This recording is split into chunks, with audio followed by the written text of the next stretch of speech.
You're listening to the Hour of the Time. I'm William Cooper. Good evening, ladies and gentlemen. I hope you're all ready for tonight's broadcast.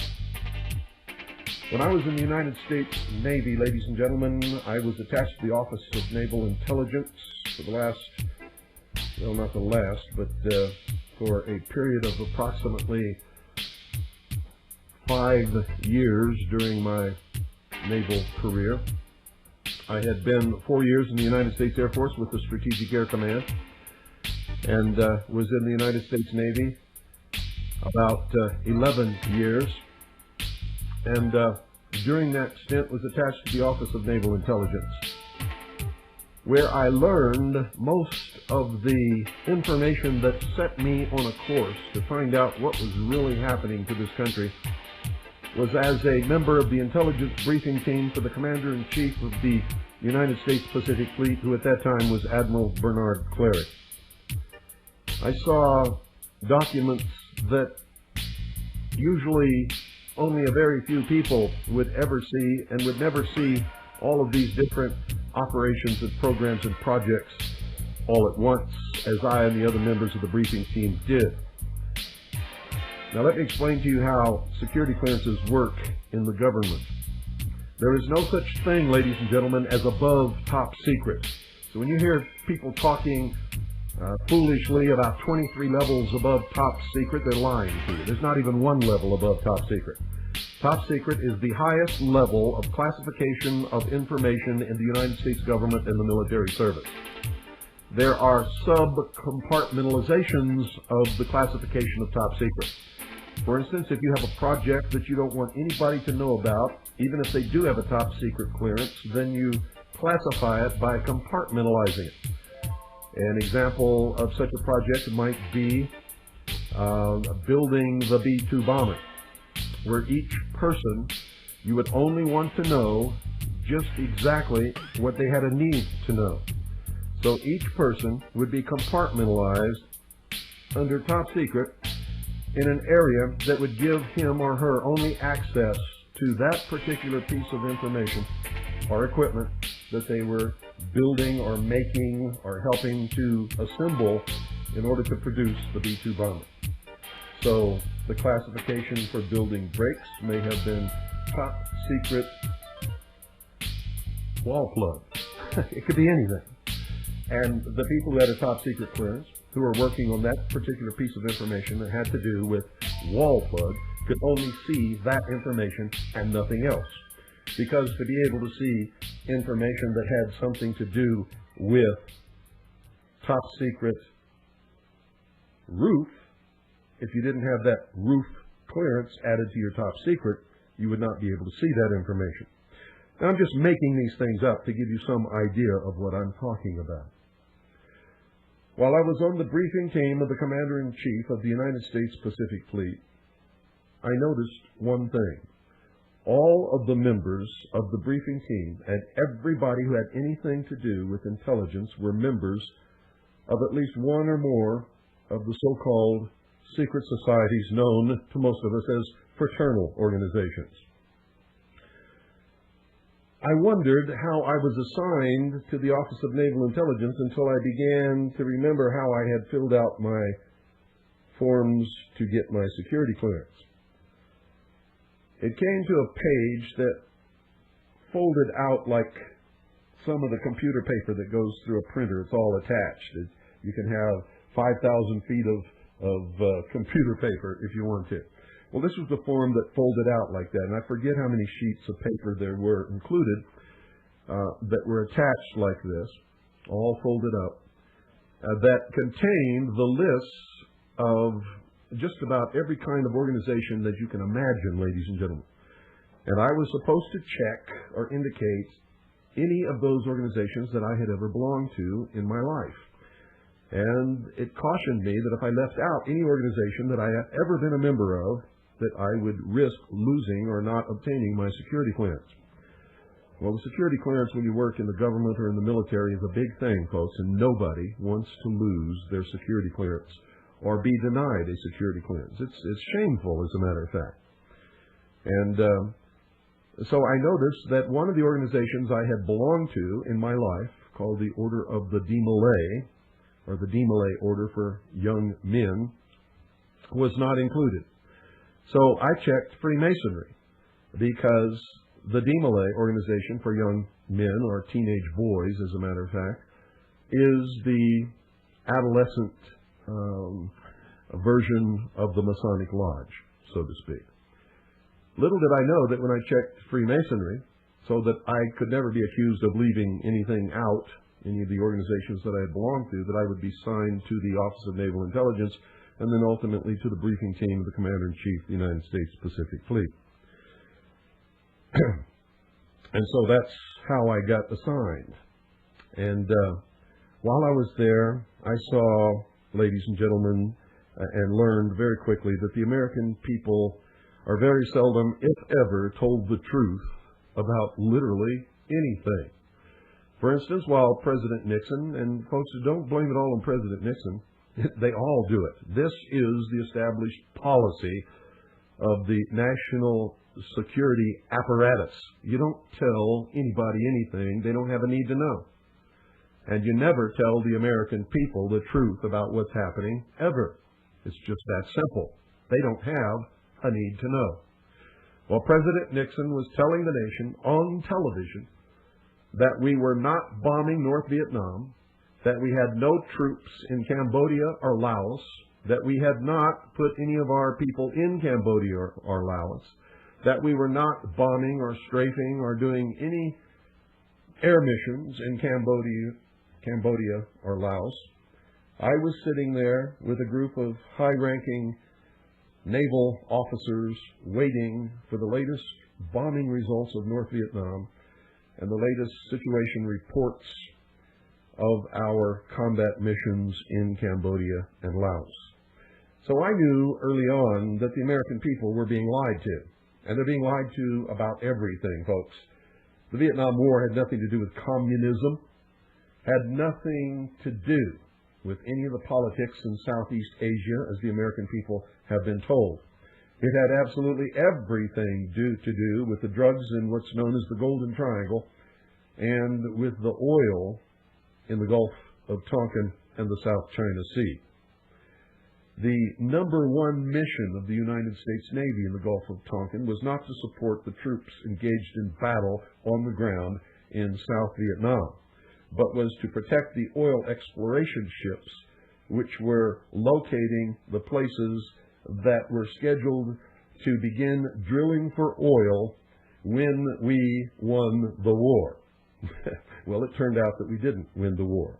At the same time, the Central Intelligence Agency was taking over from the French the manufacture and the exportation of drugs from Cambodia, Laos, Vietnam, and what's known as the Golden Triangle, in order to use those drugs to bring in tons and tons of money for their black projects that they cannot get money for from Congress, and for the ultimate use in destroying all existing sovereign nation states and bringing about a one-world totalitarian socialist government.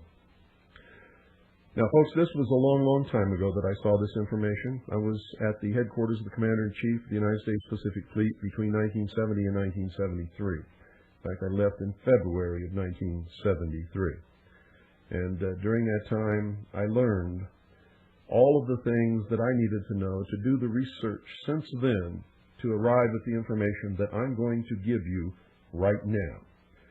And so pay close attention. If I don't finish it today, I will, in fact, continue it tomorrow. And this is what you need to know. For those of you who are going to laugh or scoff and say that you don't believe it, that's fine. I don't care. You do what you want to do with the information, but nobody in this world can ever accuse me of not having given it to you. The plan for the destruction of the United States of America and the formation of a socialist, totalitarian, one-world government under the United Nations is contained, ladies and gentlemen, within a set of top-secret documents with the title MYJESTY-12, spelled MAJESTYTWELVE. And no, ladies and gentlemen, I did not say Majestic 12. I said Majesty 12, spelled out, no space between Majesty and 12. The type, font, is a key to access of this information. All I can remember is it was a type of sans serif. It was tall, very thin type. And in order to have access to this information, you had to have a top-secret Q, Majic, spelled M-A-J-I-C, clearance, which we all had on the briefing team. We had access to anything that the Admiral had access to because we compiled the information and delivered it to him in briefings every morning in the briefing room. The term MYJESTY-12 honors the planned placement of ultimate power in a body of what they call a Council of Wise Men, sort of like the National Security Council. These men are destined to rule the world as the behind the scenes, that is, not known to the public, of a, quote, Messiah, end quote, frontman. This Messiah, or so-called Messiah, won't really be a Messiah, but the public will look at him or her as such. This Messiah will serve as a buffer between the real rulers, the Council of Wise Men, and the sheeple of the world. Now, I discovered this plan between 1970 and 1973 while I was a member of the intelligence briefing team of the Commander-in-Chief of the United States Pacific Fleet, and I didn't understand all of it at that time. I didn't really know what it was that I had access to.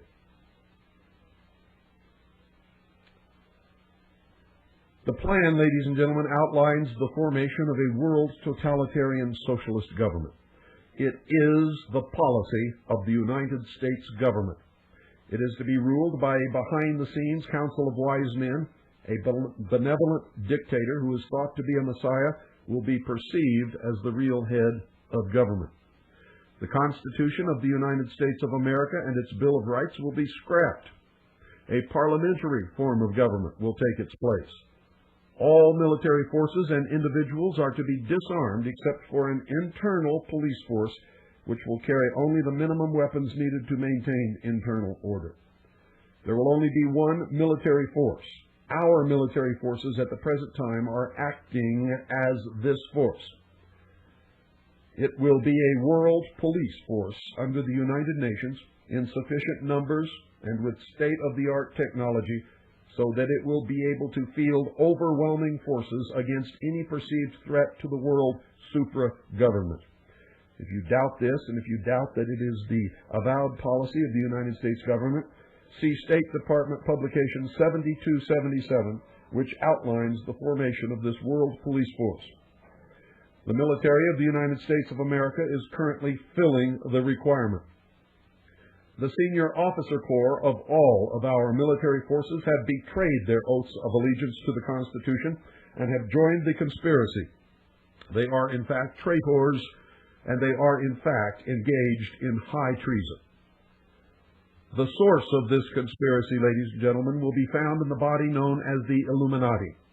It is made up of the highest adepts of the combined total of the so-called fraternal orders and secret societies.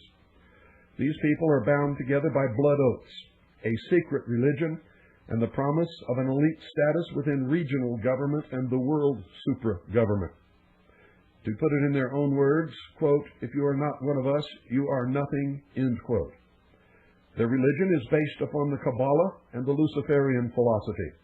They are not bound by any oath or allegiance save their own.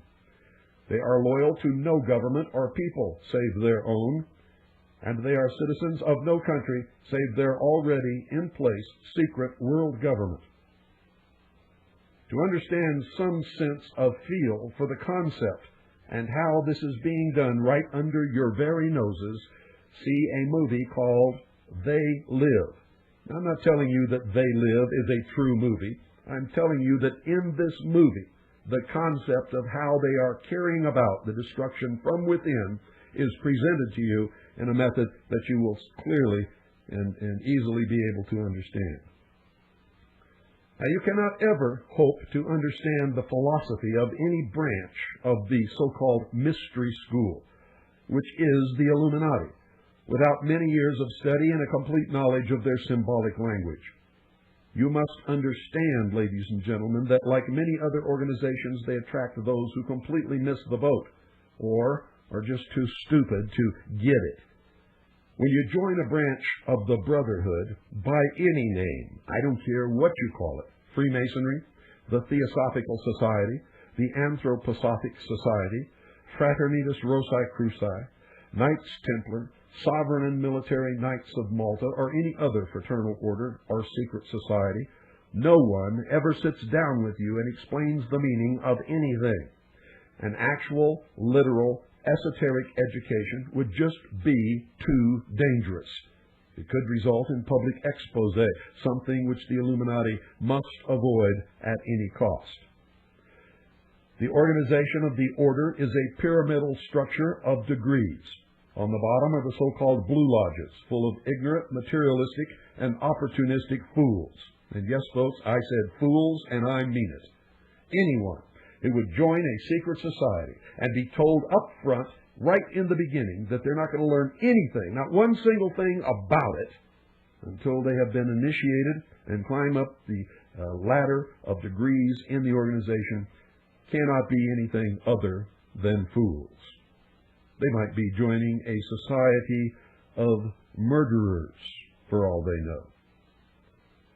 Promising candidates are chosen to be helped up the ladder of initiation by the help of those who have gone before.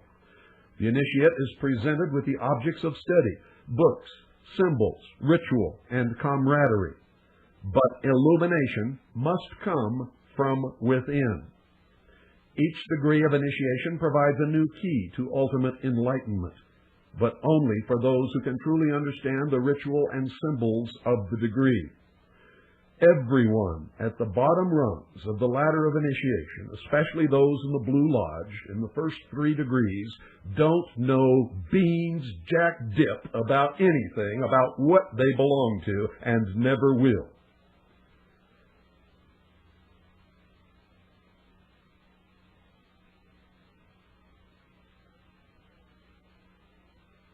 Where understanding or the ability to keep the secrets stops, the progress of the candidate stops, and they never ever progress any higher.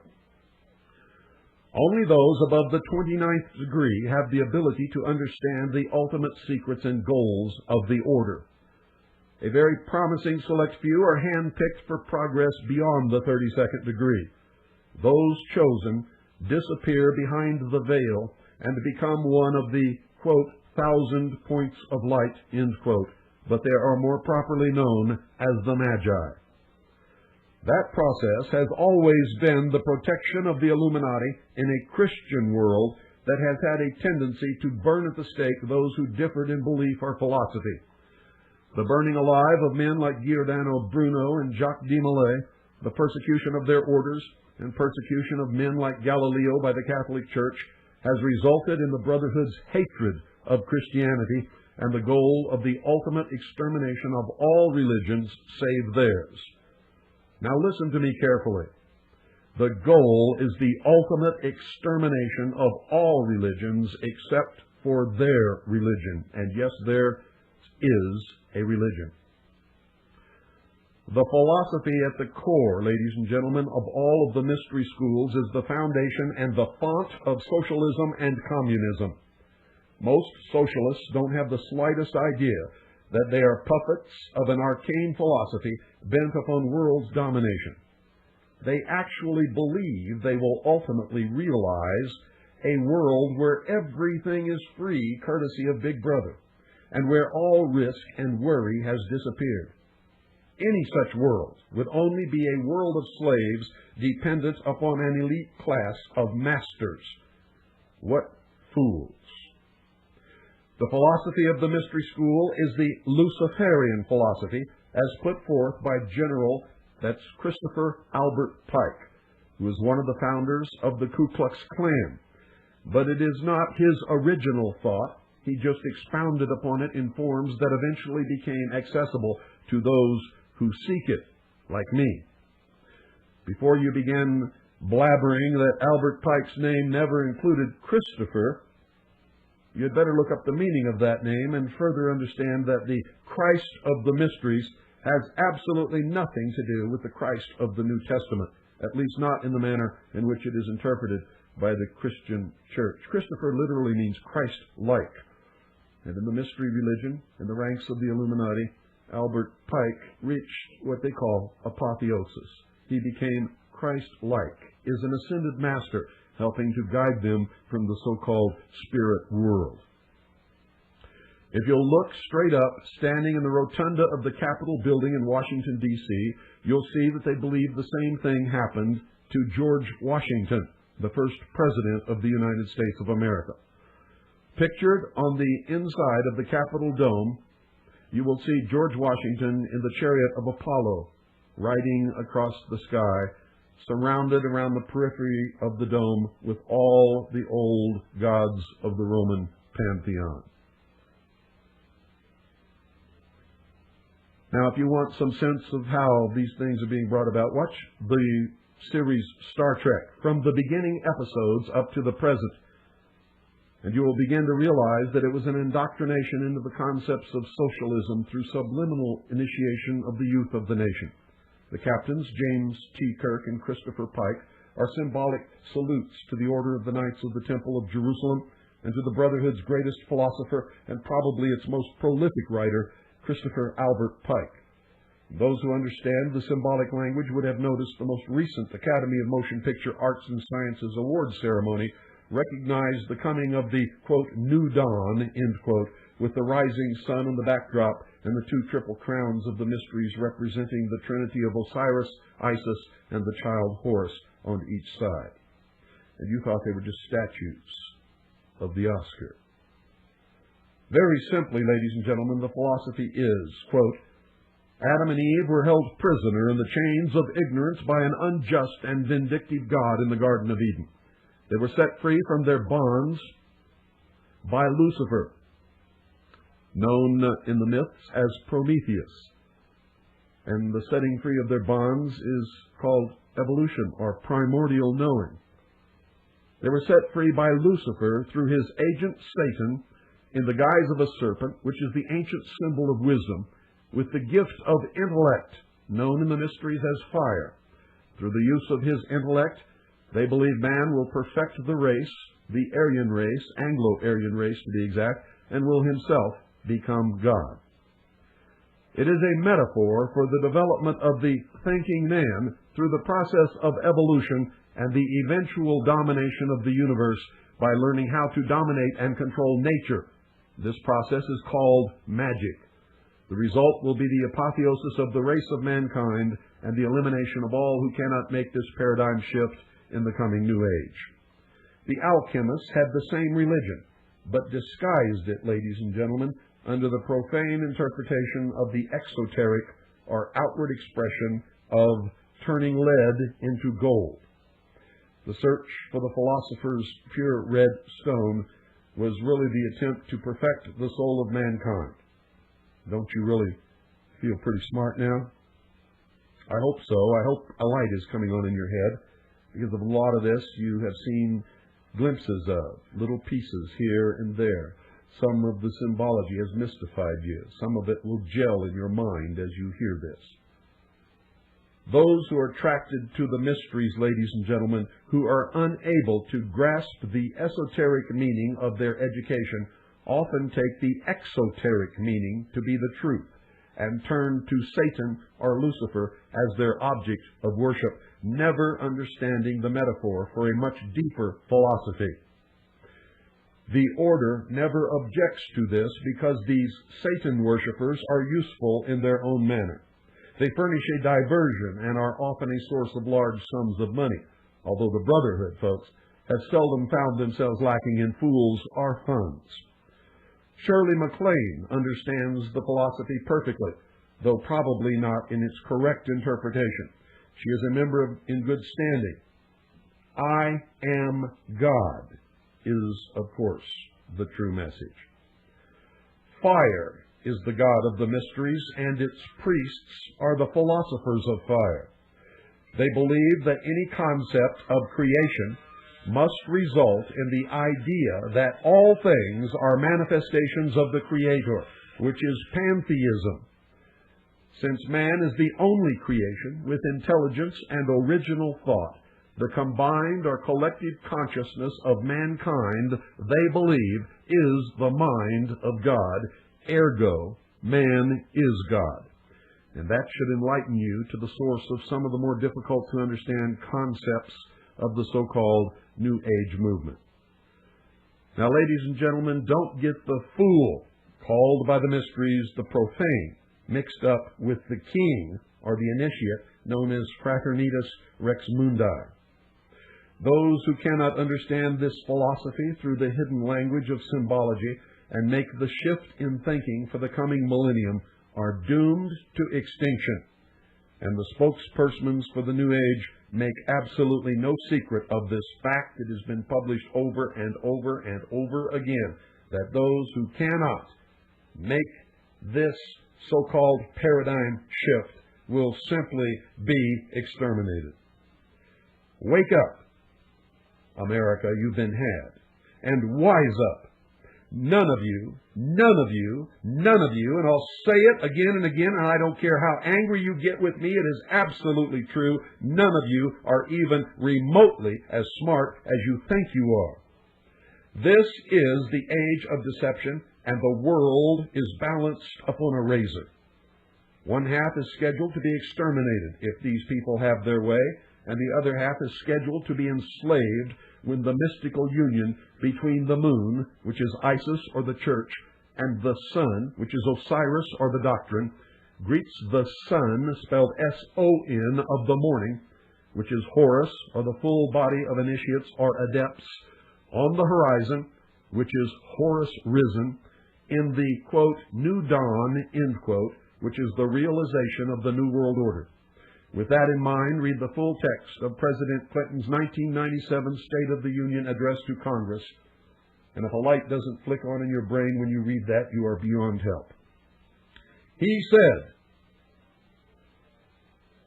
"We are watching the sun set while we prepare our children for the new dawn. We have 1,000 days to complete our work."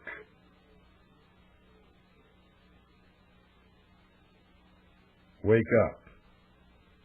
This conspiracy, ladies and gentlemen, is also extremely racist. These people consider blacks, Hispanics, and Aboriginal people to be, quote, useless eaters, end quote. They believe, or at least profess, that the Anglo-Aryan race is the true Israel, and thus the master race. Now, in all truth, the leaders of this subversion don't believe any such thing, ladies and gentlemen, but they use this as a tool to manipulate and guide the silly idiots who do. Despite the racism of the Illuminati, they have convinced the useless eaters that they are their friends, benefactors, and protectors. And while destroying these poor people with socialism, they have convinced them that Marx is their savior.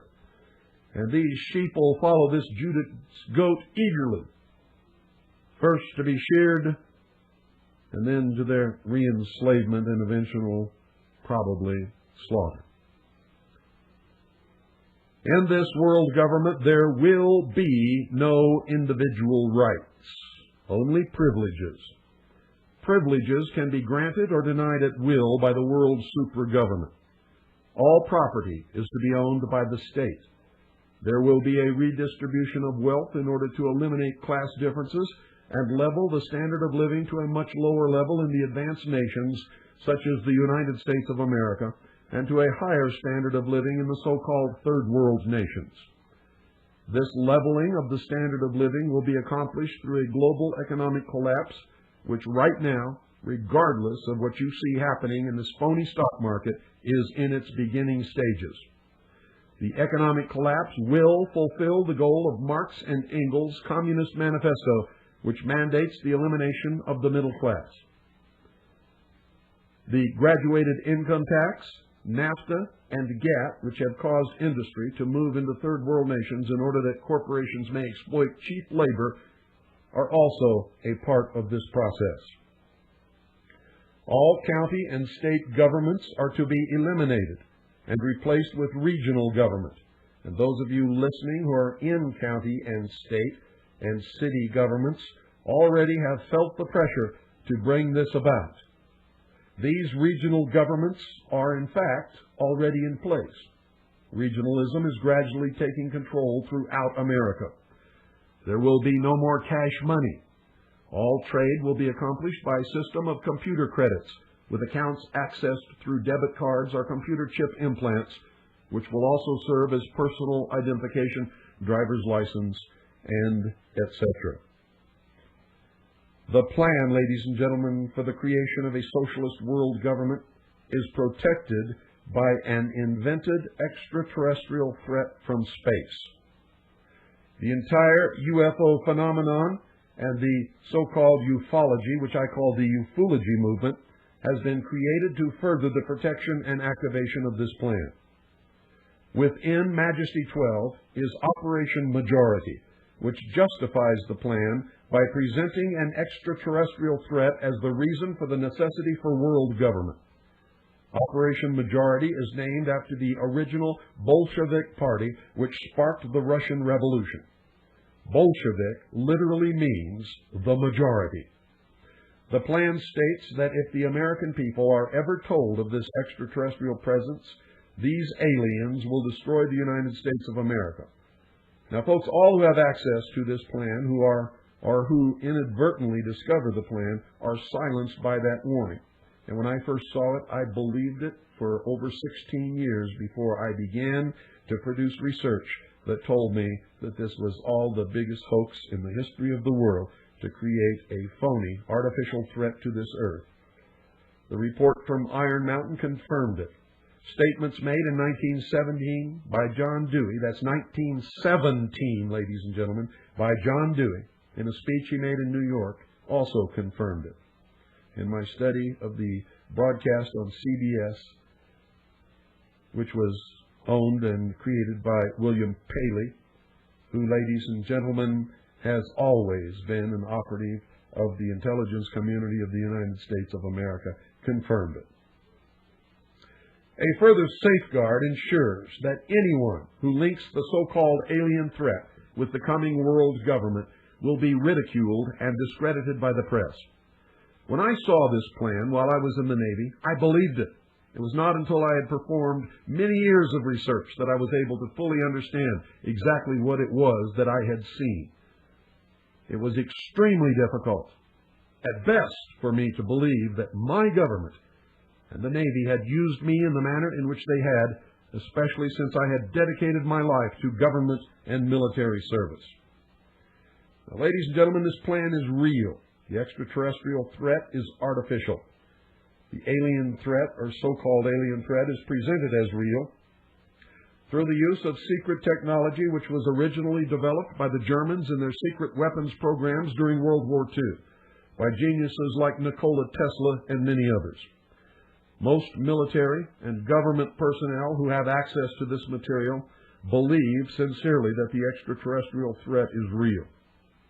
They, like I, could not and will not probably understand how they are being manipulated and lied to. It took me many years to understand it. None of them, and I can say this absolutely with no hesitation whatsoever, not one single one of them has ever seen any evidence of the existence of any extraterrestrial creature or any advanced technology other than that of human origin. All, and I mean all, ladies and gentlemen, so-called leaks are intentional disinformation projects perpetrated by the counterintelligence divisions of the various organizations within the intelligence community, which are designed to promote the artificial alien threat scenario while allowing for complete deniability on the part of government. The antics of Vicky Cooper, no relation, now Vicky Cooper Ecker, Donald Francis Ecker III, William Moore, Jamie Chandere, Stanton T. Friedman, Bud Hopkins, John Lear, Linda Moulton Howe, Art Bell, George Knapp, Colonel Philip Corso, the so-called alien autopsy film, which is a fake, fraud, hoax, NASA, the Mars meteorite, supposedly containing fossil evidence of life on Mars, and many other people and events are projects of this type.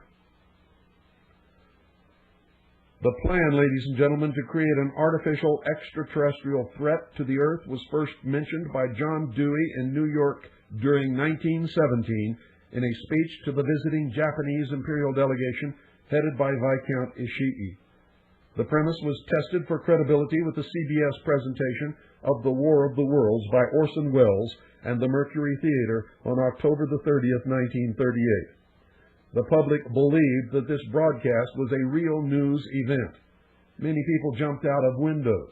In Grover's Mill, New Jersey, farmers and residents ran out of their homes and, forgetting who they were and where they were, shot their own water tower to shreds, believing that it was one of these alien tripod death machines.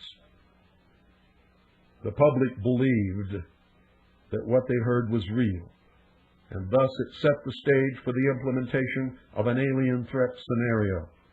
The only problem was that the state-of-the-art of technology at that time did not allow for a believable presentation. The development of saucer-shaped wingless and tailless flying machines by the Germans during World War II and by the United States, Great Britain, Canada, and most probably Australia after World War II solved the problem. Now, we recently came in the possession of a document that was released to us through the Freedom of Information Act from the Central Intelligence Agency. And here's what the document says. Memorandum to Director, Psychological Strategy Board, subject flying saucers. 1. I am today transmitting to the National Security Council a proposal, tab A, in which it is concluded that the problems connected with unidentified flying objects appear to have implications for psychological warfare as well as for intelligence and operations. 2. The background for this view is presented in some detail in tab B. 3. I suggest that we discuss at an early board meeting the possible offensive or defensive utilization of these phenomena for psychological warfare purposes. Signed, Walter B. Smith, known as General Walter Bedell Smith, who at that time was the director of the Central Intelligence Agency. Ladies and gentlemen, you cannot use something for psychological warfare or for intelligence and operations. You cannot use them for defensive utilization or for psychological warfare purposes unless you are the ones who have complete and total control over these objects. After World War II, the announcement of the Jewish Holocaust, the proposal of a world government which would prevent future wars and genocide by the formation of the United Nations in 1945, and the announcement of sightings of flying saucers by Kenneth Arnold. My tongue is getting a little tied here, folks. By Kenneth Arnold, an ex-intelligence officer in 1947, launched this deception. And since then, by the way, every single person connected with UFOs has been a member of some branch of the intelligence community. The natural guilt harbored by the men of the 509th Atomic Bomb Wing after the bombing of Hiroshima and Nagasaki made them eager conspirators in orchestrating the faked crash of an extraterrestrial craft and discovery of shaved and surgically altered monkeys near Roswell, New Mexico. The artificial extraterrestrial threat was thus implanted in the public consciousness. We also have in our possession another recently released document, this one from the Federal Bureau of Investigation, that literally tells the truth about Roswell, New Mexico. It's from the FBI office in Dallas to the director and senior agent in charge in Cincinnati. That's the director of the FBI and the senior agent in charge in Cincinnati. Urgent. Flying disc information concerning, and that's blacked out, Headquarters 8th Air Force telephonically advised this office that an object purporting to be a flying disc was recovered near Roswell, New Mexico this date. The disc is hexagonal in shape and was suspended from a balloon by cable, which balloon was approximately 20 feet in diameter. There are several words blacked out. Further advised that the object found resembles a high-altitude weather balloon with a radar reflector, but that telephonic conversation between their office and Wright Field had not, this is blanked out, and then borne out this belief. Disc and the balloon being transported to Wright Field by special plane for examination. Information provided this office because of national interest in case blank, that's blacked out, and fact that National Broadcasting Company, Associated Press, and others attempting to break story of location of disc today. Another two words are blacked out. Advised would request Wright Field to advise Cincinnati office results of examination, no further investigation being conducted. And then it has all the routing and the typical stuff on it. This is an authentic document. It is real, and it tells the truth.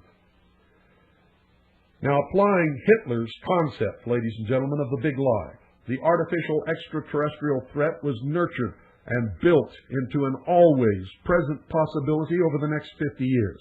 Eventually, a large percentage of the world's population, including many of you listening, found themselves believing in alien ships, extraterrestrial visitation, alien mutilation of animals, which is really the byproduct of the government's experimentation with low-level radiation effects upon animals and humans across the country, downwind of atomic power plants, nuclear weapon assembly plants, and various other facilities that occasionally, on purpose or by accident, release radiation into the atmosphere. And alien abductions of humans with absolutely, and I'll say this again, with absolutely no proof that extraterrestrials exist anywhere in the universe, much less that any have ever visited this planet whatsoever. To try to obtain any, just in case some exists, some organizations have offered as much as $1 million reward to anyone who will bring forth any shred of any evidence whatsoever of the proof of the existence of extraterrestrial life. Not one single person has ever come forward to claim any of these rewards ever at any time.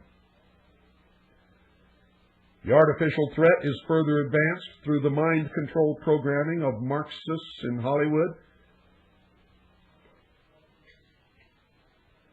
television, advertising, publishing houses, and of course the vast euphology movement, all of which are in the complete control of the Illuminati and the intelligence community. Fear, ladies and gentlemen, is instilled through the incidental use of terror, inspired by the cattle and animal mutilation byproducts of the government's secret radiation monitoring operations and the so-called alien abduction scenario induced by state-of-the-art and extremely sophisticated mind control operations. To make interstellar travel believable, NASA was created. The Apollo space program foisted the idea that man could travel to and walk upon the moon.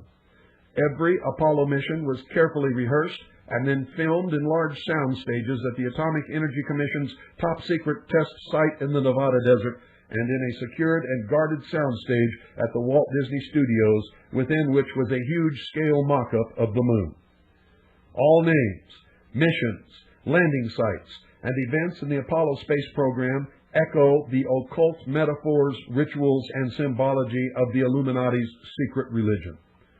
One of the most transparent was the faked explosion on Apollo 13, which was the metaphor for the initiation ceremony involving the death, which was the explosion, placement in the coffin, which was the period of uncertainty of their survival, communion with the spiritual world and the imparting of esoteric knowledge to the candidate, which was their orbit and observation of the moon without physical contact, rebirth of the initiate, which is the solution of the problem and repairs, and the raising up by the grip of the lion's paw, which is the reentry and recovery of Apollo 13. 13 is the number of death and rebirth, death and reincarnation, sacrifice, the phoenix, the Christ, not the Christ that you know, ladies and gentlemen, and the transition from the old to the new. Another revelation to those who understand the symbolic language of the Illuminati is the hidden meaning of the names of the space shuttles. Now listen to me very carefully. Quote, a Columbian enterprise to endeavor for the discovery of Atlantis, and all challengers shall be destroyed, end quote. Exploration of the moon stopped because it was impossible to continue the hoax without being ultimately discovered. And of course, they ran out of pre-filmed episodes. No man, no human man, has ever ascended higher than 300 miles, if that high, above the Earth's surface in any publicly known space program. No man has ever orbited, landed on, or walked upon the moon in any publicly known space program. If we ever went to the moon, ladies and gentlemen, it was not in the Apollo space program. If we have ever been to the moon, it has been done in secret with a far different technology. Just to give you one example, scientists have stated publicly, ladies and gentlemen, that for a human being to survive transportation through the Van Allen radiation belt, which completely encloses this Earth, encircles this Earth, it would take 4 feet of lead. Now just think about that. The tremendous radiation encountered in the Van Allen belt, the solar radiation, cosmic radiation, temperature control, and many other problems connected with space travel prevent living organisms leaving our atmosphere with our known level of technology. Any intelligent high school student with a basic physics book can prove NASA faked the Apollo moon landings. Any photographer who is even remotely worth his salt can prove that almost all of the photographs presented to us as being taken in space or on the moon by the Apollo space program are fraud, are fake, are phony. All of them were made with studio lighting in specially prepared buildings and mock-ups of the lunar surface. Now, if you doubt this, please explain, ladies and gentlemen, how the astronauts walked upon the moon's surface enclosed in a spacesuit in full sunlight, absorbing a minimum of 265 degrees of heat, surrounded by a vacuum. NASA tells us the moon has no atmosphere and that the astronauts were surrounded by the vacuum of space. Heat is defined as the vibration or movement of molecules within matter. The faster the molecular motion, the higher the temperature. The slower the molecular motion, the colder the temperature. Absolute zero is that point where all molecular motion ceases. In order to have hot or cold, molecules must be present. A vacuum is a condition of nothingness where there are no molecules. There is no hot and no cold in a vacuum. Vacuums exist, however, in degrees. Some scientists tell us that there is no such thing as an absolute vacuum, but that space is the closest thing to an absolute vacuum that is known to man. There are so few molecules present in most areas of what we know as space that any concept of hot or cold is absolutely impossible to measure and, in fact, for all intents and purposes, does not exist. A vacuum is a perfect insulator. That, ladies and gentlemen, is why a thermos bottle or a vacuum bottle is used to store hot or cold liquids in order to maintain the temperature for the longest time possible without reheating or recooling. You see, space is not cold. Space insulates whatever is in space and tends to keep it at whatever temperature it is for the longest period of time possible. Radiation of all types will travel through a vacuum, but will not affect the vacuum. Radiant heat from the sun travels through the vacuum of space, but does not warm space. In fact, the radiant heat of the sun has no effect whatsoever until it strikes matter. Molecular movement will increase in direct proportion to the radiant energy which is absorbed by matter. The time it takes to heat matter exposed to direct sunlight in space is determined by its color, its elemental properties, its distance from the sun, and its rate of absorption of radiant heat energy. And at this point, we're going to have to call it a day. And I will continue right here where I left off tomorrow. That is, if I'm still here to do it, ladies and gentlemen. I hope you're listening closely, and I hope you're taking notes, because I'm going to blow the lid off of this crap. The greatest nation, the greatest people, with the highest standard of living, the best opportunities, the highest morals, the best educational system that has ever existed on this earth is being destroyed by these scumbags from within.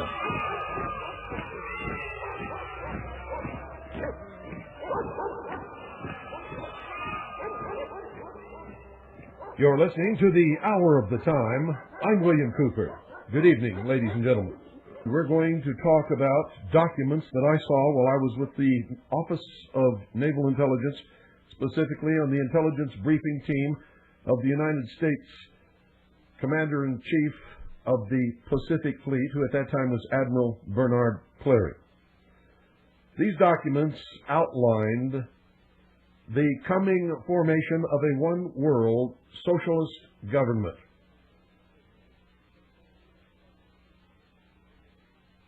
There were many different aspects to this plan. One called for the ultimate unification of all religions into one, or to put it another way, the destruction of all existing religions, save the religion of the group that is bringing about what is known to most of us as the New World Order. It is, in fact, and it was revealed by this plan, that they are the sum total of the highest adepts of all of the secret societies and so-called fraternal orders, which as one body make up the mystery schools, or the ancient mystery religion of Babylon.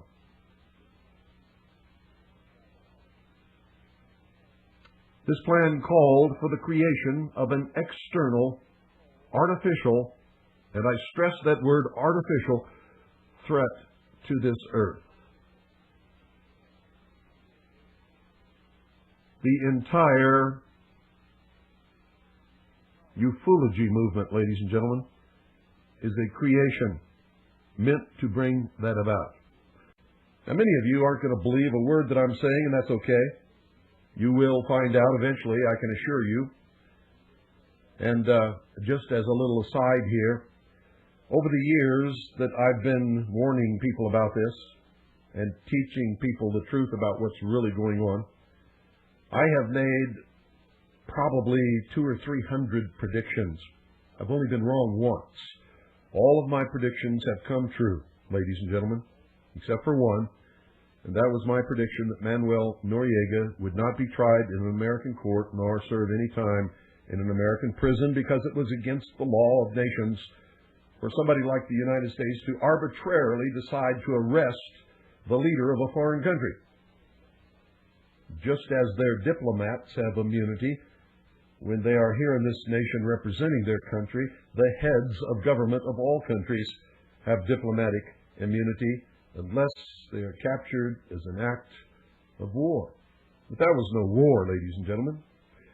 It may have been an act of war, but it was no war. It was a police action. I mean, our troops went down there specifically to arrest Manuel Noriega on charges put forward by the Justice Department in a United States court.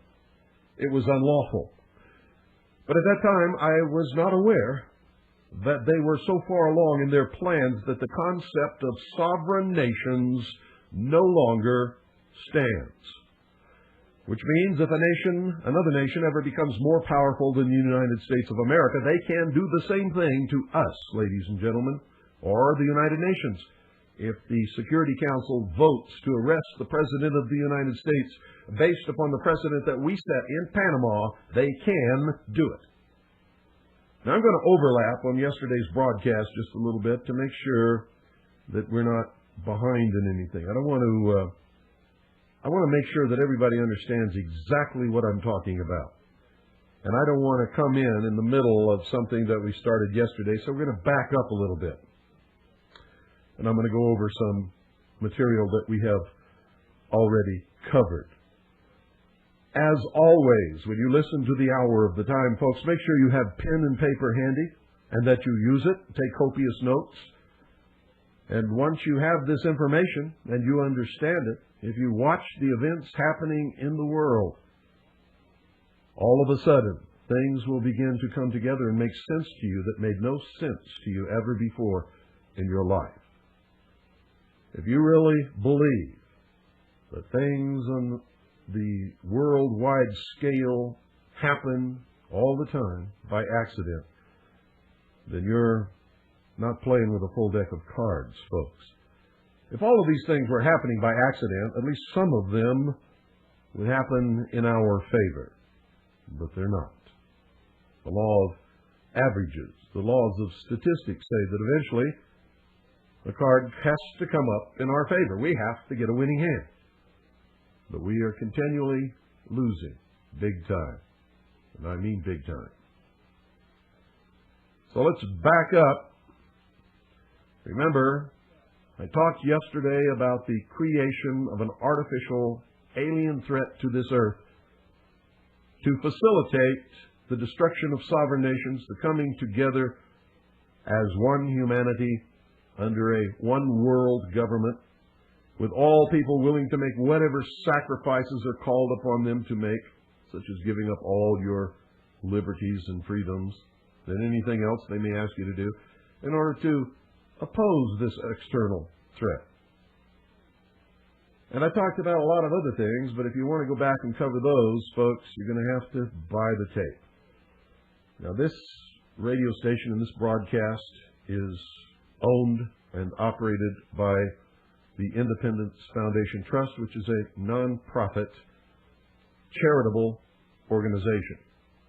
So if you want to find out how to acquire the tapes of any broadcast of the Hour of the Time, write to Harvest Trust. That's Harvest Trust. P.O. Box 2470, Pine Top, Arizona 85935. That's Harvest Trust. P.O. Box 2470, Pine Top, Arizona 85935. Or you can call 520-333-4578.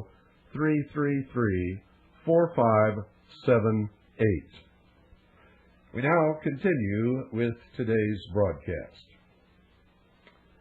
In order to make interstellar travel believable, which nobody was buying, nobody understanding the vast distances in space could even remotely conceive that somebody from some other star could make the journey from their planet to here. Not only that, but nobody could understand how they could find this planet or even want to come here, given the billions and billions of choices that there are in the universe. So in order to make this believable, which absolutely had to occur for this scam to be swallowed by the people of the world, NASA, the National Aeronautic and Space Administration, was created. The Apollo space program, ladies and gentlemen, foisted the idea that man could travel to and walk upon the moon. Every single Apollo mission was carefully rehearsed and then filmed in large sound stages at the Atomic Energy Commission's top-secret test site in the Nevada desert, and in a secured and guarded sound stage at the Walt Disney Studios, within which was a huge-scale mock-up of the moon. All the names, missions, landing sites, and events in the Apollo space program echoed the occult metaphors, rituals, and symbology of the Illuminati's secret religion.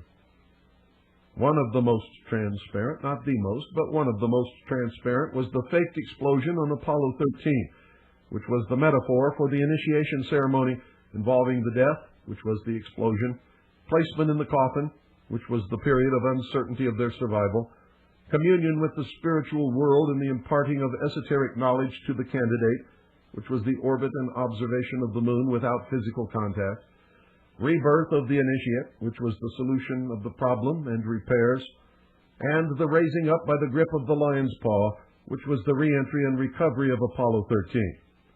13, ladies and gentlemen, is no coincidence. It is the number of death and rebirth, death and reincarnation, sacrifice, the phoenix, the Christ, but not the Christ that you know if you are a Christian, and the transition from the old to the new. Another revelation to those who understand the symbolic language of the Illuminati is the hidden meaning of the names of the space shuttles. Listen to this very carefully. I assume that you all know the names of the space shuttles. If you don't, they are all included in this sentence. Quote, "A Colombian enterprise to endeavor for the discovery of Atlantis, and all challengers shall be destroyed," end quote. Exploration of the moon, ladies and gentlemen, stopped because it was impossible to continue the hoax without being ultimately discovered. They were pressing their luck as it was. And of course, they ran out of pre-filmed episodes. No man, ladies and gentlemen, listen to me very carefully, no man has ever ascended higher than 300 miles, if indeed any have ever ascended that high above the Earth's surface. No man has ever orbited, landed on, or walked upon the moon in any publicly known space program. If man has exceeded the 300-mile limit, and if man has ever truly been to the moon, it has been done in secret and with a far different technology. It was not done in the Apollo space program. And any high school student with a basic physics book can prove it.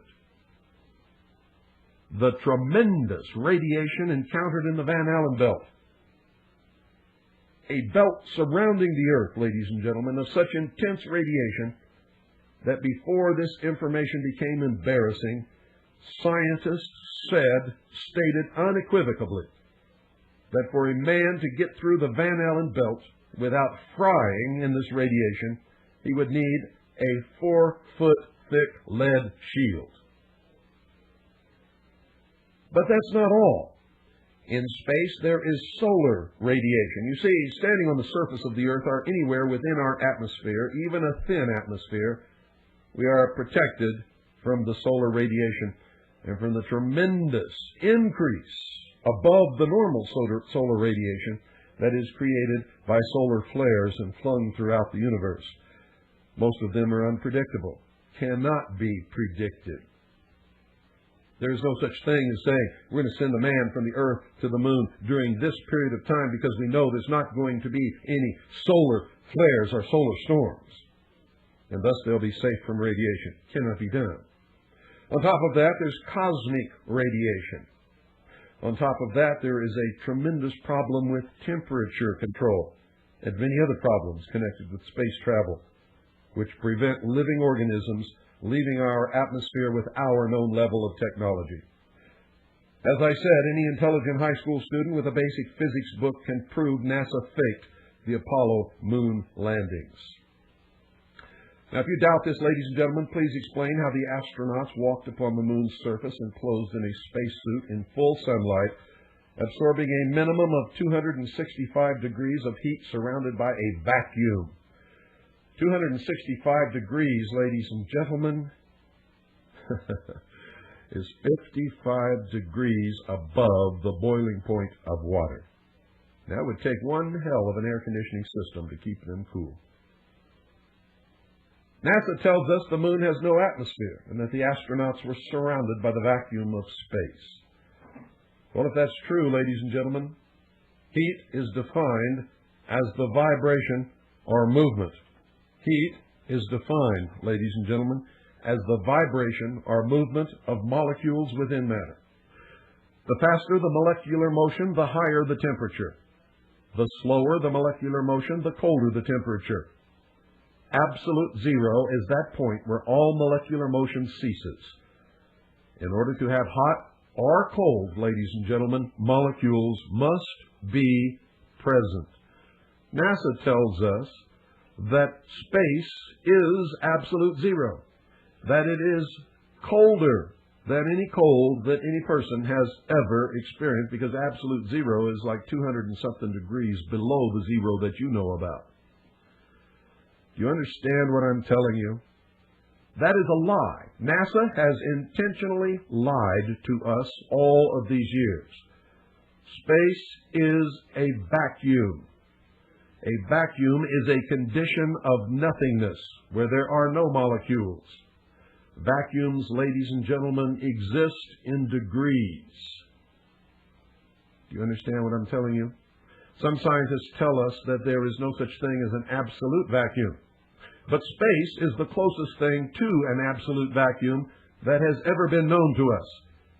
There are so few molecules present in most of the areas of what we know as space that any concept of hot or cold is absolutely impossible to measure. For all intents and purposes, it cannot be measured, does not exist. Now remember, a vacuum is a perfect insulator. That's why a thermos bottle or a vacuum bottle is used by all of you to store your hot or cold liquids in order to maintain the temperatures for the longest time possible without reheating or recooling. Same thing in space, ladies and gentlemen. Space is a perfect insulator. It is not cold. However, an object in space can be heated by the radiant heat of the sun, which can travel through a vacuum, although it does not affect the vacuum. Remember, for something to be heated or cooled, there must be molecules present. Radiation of all types will travel through a vacuum, but will not affect that vacuum. Radiant heat from the sun travels through the vacuum of space, but does not warm space. In fact, the radiant heat of the sun has no effect whatsoever until it strikes matter. Molecular movement will increase in direct proportion to the radiant energy which is absorbed by matter. The time it takes to heat matter exposed to direct sunlight in space is determined by its color, its elemental properties, its distance from the sun, and its rate of absorption of radiant heat energy. In other words, an object in space will absorb the radiant heat energy of the sun and will be heated until its temperature becomes equal to the radiant heat that it is absorbing. The side of the object that is in shadow will not be cooled by the so-called, quote, cold of space, end quote, NASA's lie that it has perpetrated for all of these years. It does not happen.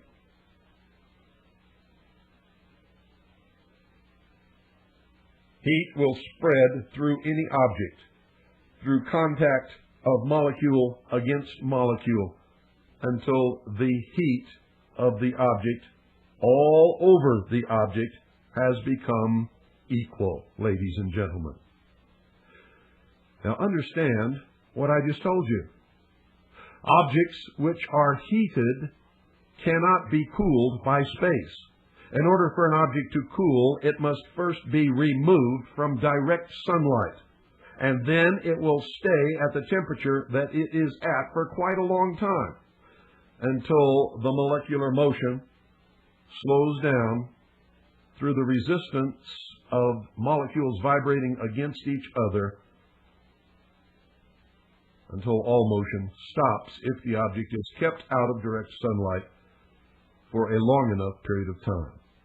Objects which are in the shadow of another object will eventually cool, but not because space is cold. Space is not cold. Space has no temperature whatsoever.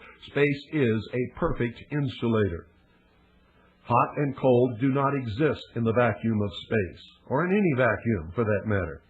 Objects cool because the laws of motion dictate that the molecules of the object will slow down due to the resistance resulting from striking other molecules until eventually all motion will stop, provided the object is sheltered from the direct and/or indirect radiation of the sun and that there is no other source of heat. And this process takes quite a long time. NASA insists the spacesuits the astronauts supposedly wore on the lunar surface were air-conditioned. An air conditioner cannot and will not work without a heat exchanger. A heat exchanger, ladies and gentlemen, simply takes heat gathered in a medium such as Freon from one place and transfers it to another place. Water can be used. Air can be used. Anything that will conduct heat can be used for this process. This requires a medium of molecules which can absorb and transfer the heat, such as the atmosphere or water. An air conditioner will not and cannot work in a vacuum. NASA, in fact, says that their air conditioning works by a system of tubes which carry water all around the body, all throughout the spacesuit, and to a heat exchanger, which is cooled by ejecting water onto coils which freeze because of the cold of space, and then the water on the coils absorbs the heat from the water in the coils and then evaporates into space. Does not happen, ladies and gentlemen. It is another lie. Such a system might work in the atmosphere of the Earth, but it will not work in the vacuum of space.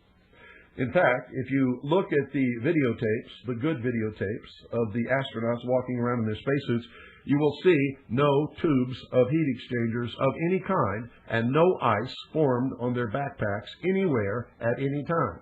Which means if such a heat exchanger exists, it must exist underneath the backpack, and there must be an opening there so that the ice can have contact with the vacuum of space. When you watch the astronauts bend over, you will see that there is no opening on the bottom of their backpack. NASA has lied to us again. There is no heat exchanger. There is no way that the spacesuits can be cooled surrounded by a vacuum in space, ladies and gentlemen.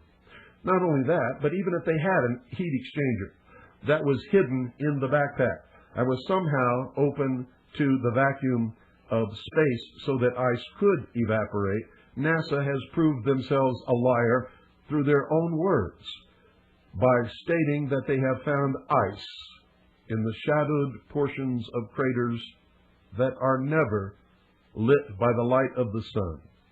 Ice that has been there for millions, maybe billions of years. So NASA themselves have told us that ice will not evaporate into the vacuum of space. NASA has lied once again. An air conditioner will not and cannot work in a vacuum. A spacesuit surrounded by a vacuum cannot transfer heat from the inside of the suit to any other place. The vacuum, remember, is a perfect insulator. A man would roast in his suit like a hot dog in such a circumstance. The same laws of physics apply to any vehicle traveling through space. How did they cool the vehicle? Traveling through space, ladies and gentlemen. Thank you, honey. My little daughter just got home and brought something in to show to me. The same laws of physics, ladies and gentlemen, apply to any vehicle traveling through space. NASA says they solved the problem of heat buildup in the space vehicle traveling from the Earth to the Moon, which you'll remember took several days, by slowly rotating the spacecraft so that as one side was heated, this is exactly what they tell us, As one side is heated, it slowly rotates into the shadow side, where it is cooled by the sub-zero temperatures of space. Another lie. Remember, space is a vacuum. It is a perfect insulator. The only thing that NASA could accomplish by slowly rotating the vehicle as it traveled through space would be to roast the astronauts evenly all the way through from all sides, just like a hot dog or a turkey on a spit. Do you understand what I'm telling you? There is no way to cool that spacecraft traveling through space, and the way that NASA does it, or the way that NASA has told us that they did it, is a lie. It is a lie. Remember, they told us that the spacecraft is slowly rotating as it travels through space. And as one side is heated to the tremendous temperatures caused by the radiant heat of the sun, it slowly rotates into the shadow side. It's always rotating, so it doesn't stay there very long. But NASA claims that it was cooled by the sub-zero temperatures of space. It is a lie. If the spacecraft was cooled by the sub-zero temperatures of space, why isn't your coffee cooled in the sub-zero temperatures of the vacuum that surrounds your coffee in a vacuum bottle? Because there is no temperature in a vacuum, and that's exactly what keeps your coffee hot, ladies and gentlemen. NASA has lied to us. NASA and the Apollo space program is one of the biggest hoaxes ever perpetrated. And this is just one of over 100 valid scientific reasons why NASA and the Apollo space program are two of the biggest lies ever foisted upon the unsuspecting and trusting people of the world. The head of NASA at the time of the Apollo space program, Mr. Kleindienst, was rewarded for his ability to hoodwink the world. He is now the Grand Commander of the Council of the 33rd Degree of the ancient and accepted Scottish rite of Freemasonry of the Southern Jurisdiction. In other words, he's the boss of almost all of the Freemasons in the world. All of the astronauts were Freemasons. All of them, ladies and gentlemen. There's a photograph in the House of the Temple in Washington, D.C. of Neil Armstrong on the moon's surface, supposedly. We know that he really was not there when this photograph was taken. In his spacesuit, holding his Masonic apron in front of his groin. The effect upon the people of the world was that if we could go to the moon, other creatures from other worlds could travel to our Earth, especially an advanced race of other creatures. The escalation of the artificial alien threat scenario since that time has been and continues to be extremely obvious. After hearing this broadcast, you should go back and watch Independence Day again and listen very carefully to all of the dialogue, especially that spoken by the President and some of the other leaders of the world. A result, ladies and gentlemen, of the Genome Project at Los Alamos National Laboratory, the recent success of cloning and advances in biochemistry will produce laboratory-created creatures that will ultimately be presented to the people of the world as extraterrestrial in origin. The only reason an extraterrestrial has not been presented to humanity is that they have not yet succeeded in making one that is believable. For an in-depth explanation of this artificial alien threat scenario, read the report from Iron Mountain, The Probability and Possibility of Permanent Peace. The whole scenario is outlined in that study. A propaganda decoy has been presented by socialist change agents known to you as William Moore, Jamie Chanderay, and Stanton T. Friedman. It is called Operation MYJESTYTWELVE. It has succeeded in leading the sheeple, especially the ufologists for a while anyway, away from the truth by presenting the artificial alien threat as a government cover-up, and that aliens are real. Most of the well-known ufologists and so-called UFO researchers are Illuminati socialists or government change agents operating in furtherance of propagandizing the American people. Ruby Ridge, Waco, the attack against patriots and militias and other acts of aggression against the American people who might discover and combat this fraud are acts of war. They are designed to demonize fundamentalist Christians, Jews, Muslims, members of the Mormon Church, other religious fundamentalist organizations, the lawful constitutional militia described in the statutes and the United States Code, and anyone else who might fight in defense of the Constitution and our liberty and freedom. These terrorist acts deliver a message to the American people and to the people of the world that any opposition to the new world super-government will be met with overwhelming force and the complete genocide of the enemies of socialism.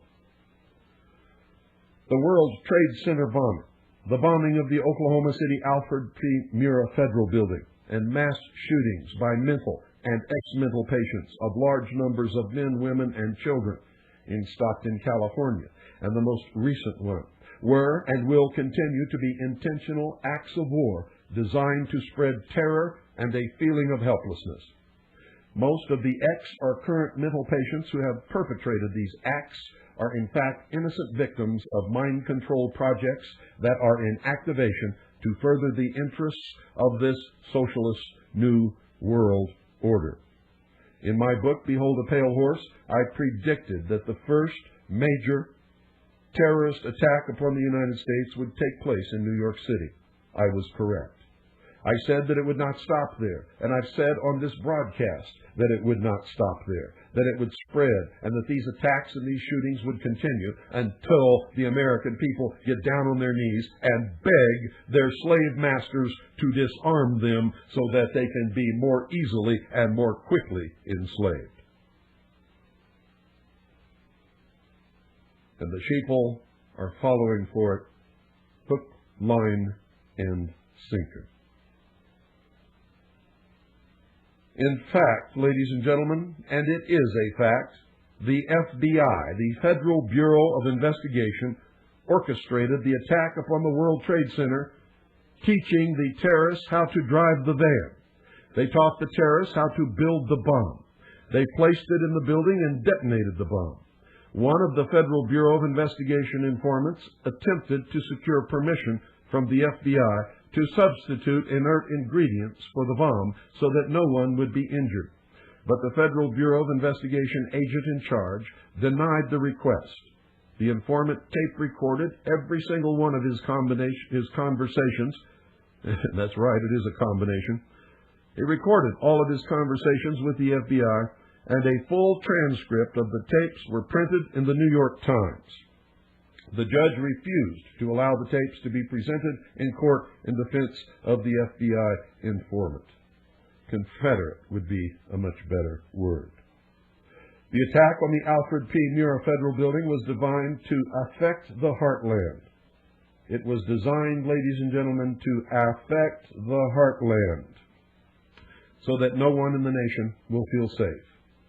These acts, in the manner of Hegel's dialectic, are leading to a need for the elimination of the rights of individuals and the disarmament of all peoples so that the world's super-government can step up to provide the solution, which will be artificial safety and security from terrorism, something that no one can ever guarantee. But the sheeple will believe it. Thesis against antithesis equals synthesis. The Omnibus Counterterrorism Act, which followed, gave the President the power to arrest, imprison, and/or deport any political opposition without trial, without habeas corpus, and without explanation of any kind. It, in fact, gave him the power to name any group a terrorist group, thus setting the stage for the arrest, detention, imprisonment without benefit of habeas corpus, without benefit of any kind of trial, with a possible result of deportation to a foreign country, and without explanation to anybody, by anybody. And I'm here to tell you, if these acts of terror do not succeed, there will be more bombings. There will be chemical or biological attacks. They will escalate in the destruction, maiming, and killing of men, women, and especially children. As a last resort, if all else fails, the Illuminati are prepared, and I'm going to tell you this again so that you understand it, as a last resort, if all else fails, believing completely that the ends justify the means, the Illuminati are prepared to detonate an atomic weapon in a large American city such as New York, Chicago, or Los Angeles. A war may be promulgated in the Middle East in order to provide the excuse needed to explain terrorist attacks upon the United States of America to the American people in order that they will accept personal disarmament in the interest of peace and security. Now listen to this closely, and if you don't believe it, you check it, because all the documentation is in the public domain. Most of it has already been admitted by the United States government and has been published in the major newspapers of the nation. Saddam Hussein was trained by the Central Intelligence Agency. Saddam Hussein was put in power in Iraq by the Central Intelligence Agency under George Herbert Walker Bush, who later became the President of the United States of America, and led the United States in a war called Desert Storm against Saddam Hussein and Iraq, making sure that no harm came to Saddam Hussein. The United States armed Iraq and gave Saddam Hussein the technology and scientific knowledge to create weapons of mass destruction. Saddam Hussein functions as the big boogeyman of the world, or the Antichrist, if you will, and the stage was set in a film narrated by the same man who on the Mercury Theater presented The War of the Worlds in 1938, called The Late Great Planet Earth, in which an Antichrist was presented as a man from the Muslim world. Incredibly, ladies and gentlemen, in this film, he looks exactly like Saddam Hussein. Saddam Hussein functions as the Antichrist, or the big boogeyman of the world, so that the United Nations can cement its authority over the so-called sovereign nations, which, by the way, are not sovereign anymore.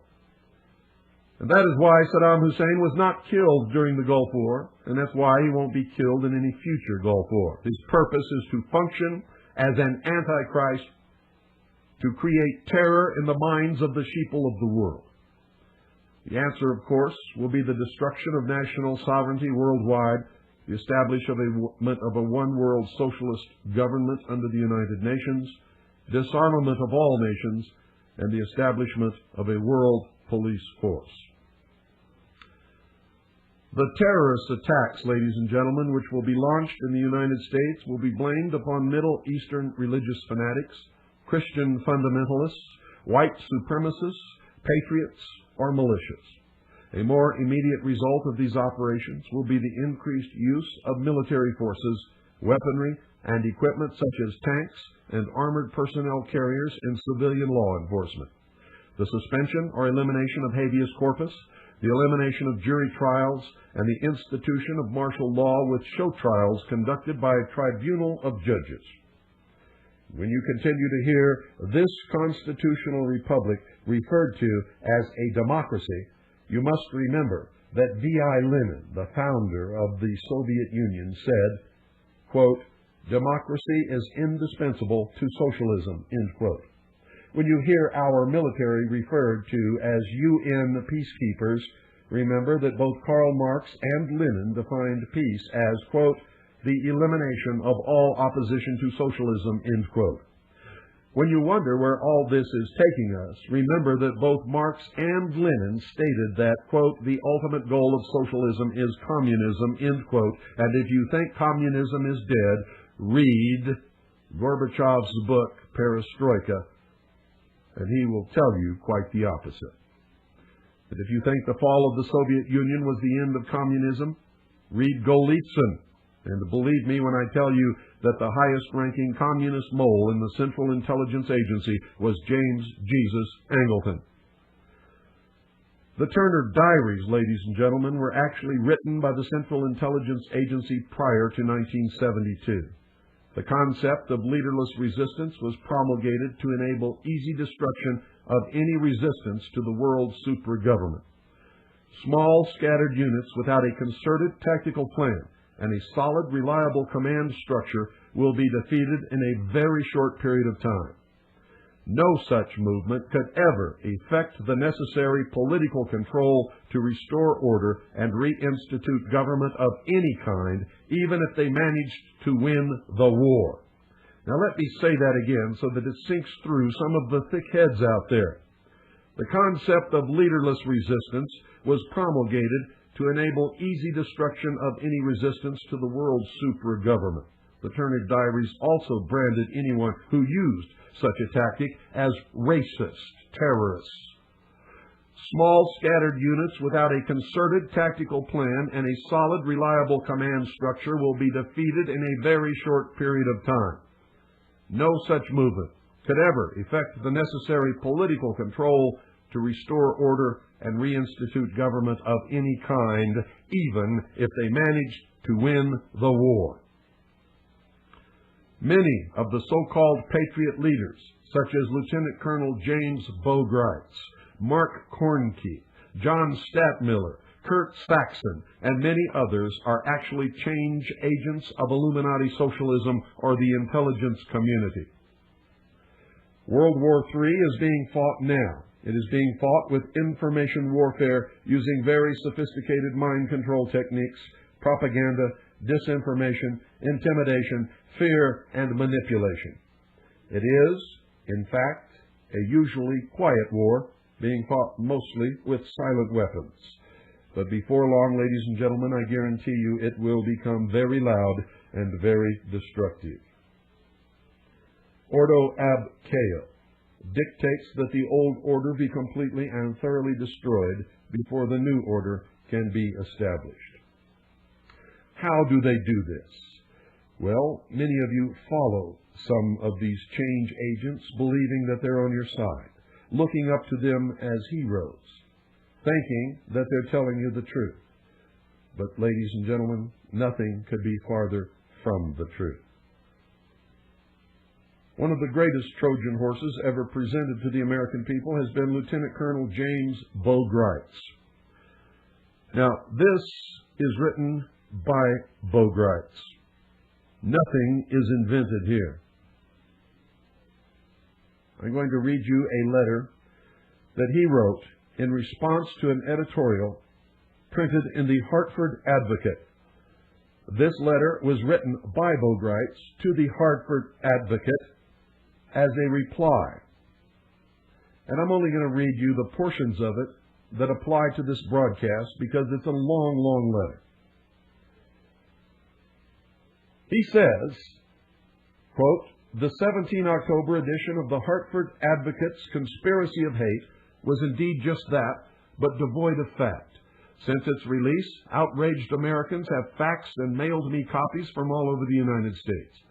It is unfortunate that the Advocate printed this extensive cover article without so much as a phone call to me. This was irresponsible and insupportable journalism, unless the purpose of the publication is to provide the public with fish wrap.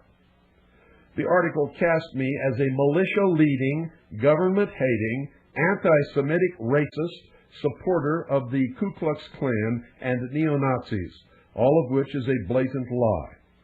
In accordance with United States Codes 10 and 32, which define the unorganized militia, let me say that again so that there's no mistake here, which define the unorganized militia as a regular, listen to me very carefully, he makes a confession here, as a regular United States Army officer on retainer with hip pocket orders, I cannot be a member of any militia. I neither belong to nor lead any such organization. Neither do I support fear of black helicopters, United Nations, or extraterrestrial invasions. I have steadfastly done everything in my power to dissuade anarchist militia activity and debunk people who advocate violence. Now, what's important there, ladies and gentlemen, is that he has been telling us for years that he resigned his commission as a regular United States Army officer. He lied. Here he admits he is a regular United States Army officer on retainer with hip pocket orders, which means, ladies and gentlemen, he is an undercover agent of the United States government. He has lied about his religion. To Pete Peters, he said he was a member of the Christian Identity Church. Do you know what that means, ladies and gentlemen? That's British Israelism. Those are the people who believe that they are the true Israel and that every other race is inferior to them and that they are destined to rule the world. Grice goes on to say, quote, I am a member of the Jewish Defense League's San Francisco chapter. I believe the fate of America is linked to Israel. For that reason, I am a long-time The Forward subscriber. Now, if you don't know what the Jewish Defense League is, ladies and gentlemen, it is a militant, racist arm of international Zionism. It is not a normal Jewish organization. Most Jews in this world are just like all other people. They don't know what the hell's going on any more than any of us ever did before we did our research or before, like me, got placed in a position where we discovered it and then spent many years researching to find out what it all meant. He says, quote, I am a member of the Jewish Defense League's San Francisco chapter, end quote. This is the same man who told the people in Sedona, Arizona, that he's tried all the different churches and never found one that he could believe in. I bet he didn't tell that to the church that he's been a member of for many years, the Church of Jesus Christ of Latter-day Saints. One day on his radio program, he even told everybody that he had left the Mormon Church, didn't want to be a member of it anymore, didn't believe in its religion, and then began on the radio talking about how he had sent his son for past life regression and how he believed in reincarnation and all of the New Age movement things. This is how he trolls for people to follow him. Whoever you are, he will be whatever you are in order to get you to follow him so that he can find out who you are and what you're doing and where you live, so that when all this comes down, anyone who would dare fight against the New World Order can be rounded up and imprisoned. And when the key is turned in the lock, it will be Lieutenant Colonel James Bogrites who turns that key. If you read the letter, and you can find it on my webpage, harvest-trust.org, that's harvest-trust.org. When you read the letter to the editor, written by Lieutenant Colonel James Bogrites, please note the admissions contained therein. He states that he became a cadet in 1953 and entered active Army service in 1957. He admits that he is now, at this time, as I speak, a regular United States Army officer on retainer with hip pocket orders. In other words, he is an undercover agent of the United States government. Yet he has claimed on many occasions that he resigned his commission. If he had resigned his commission, as he has claimed, why is he always in uniform and or pictured in uniform? You want to know? Because most of the sheeple are suckers for a uniform and a chest full of ribbons. Grites is working for the Department of Defense and the United States government right now. He admits membership in the Jewish Defense League. He openly admits that he is a Zionist. He has claimed to be a Mormon, Christian identity, Christian, and during one memorable moment while lecturing in Sedona, Arizona, Grites claimed to have tried all religions, but had never found one in which he could believe. There is nothing, folks, listen to me, there is absolutely nothing wrong with being in the military or with being a member of the Jewish Defense League. There is, however, a great deal wrong with lying to the American people. There is nothing wrong with being a member of the Mormon Church. There is nothing wrong with being a member of the Christian Identity Church. There is nothing wrong with being an atheist and saying that he's never found a religion that he can believe in, if that is true and if he's being honest with everybody. I believe in freedom, and we all have the freedom to belong to whatever organization or whatever church we want to belong to. And I have served in the military service of the United States of America, first in the Air Force and then in the Navy. So understand that I am not criticizing him for these things. What I am criticizing him for is lying to the American people, repeatedly lying over and over and over again, while all the time he is a paid undercover agent of the United States government, by his own admission. Now, Zionists believe they are a superior race, chosen by God to rule the world in a one-world government with the capital in Jerusalem. Zionists believe all other people are inferior. Zionism is Christian identity, British Israelism, and a radical branch of Judaism. Most Zionists are white Christians and Orthodox Messianic Jews. Most Jews are not Orthodox, are not Zionists, but are secular in their religious beliefs. Harvest Trust, over the years, and our investigations, have determined that Grice is a 32nd degree Freemason of the Scottish Rite of Freemasonry of the Southern jurisdiction. His photograph appeared on one of the covers of a very prominent Patriot magazine. On his hand, he is wearing the ring of the 32nd degree of the Scottish Rite of Freemasonry. He is an FBI informant.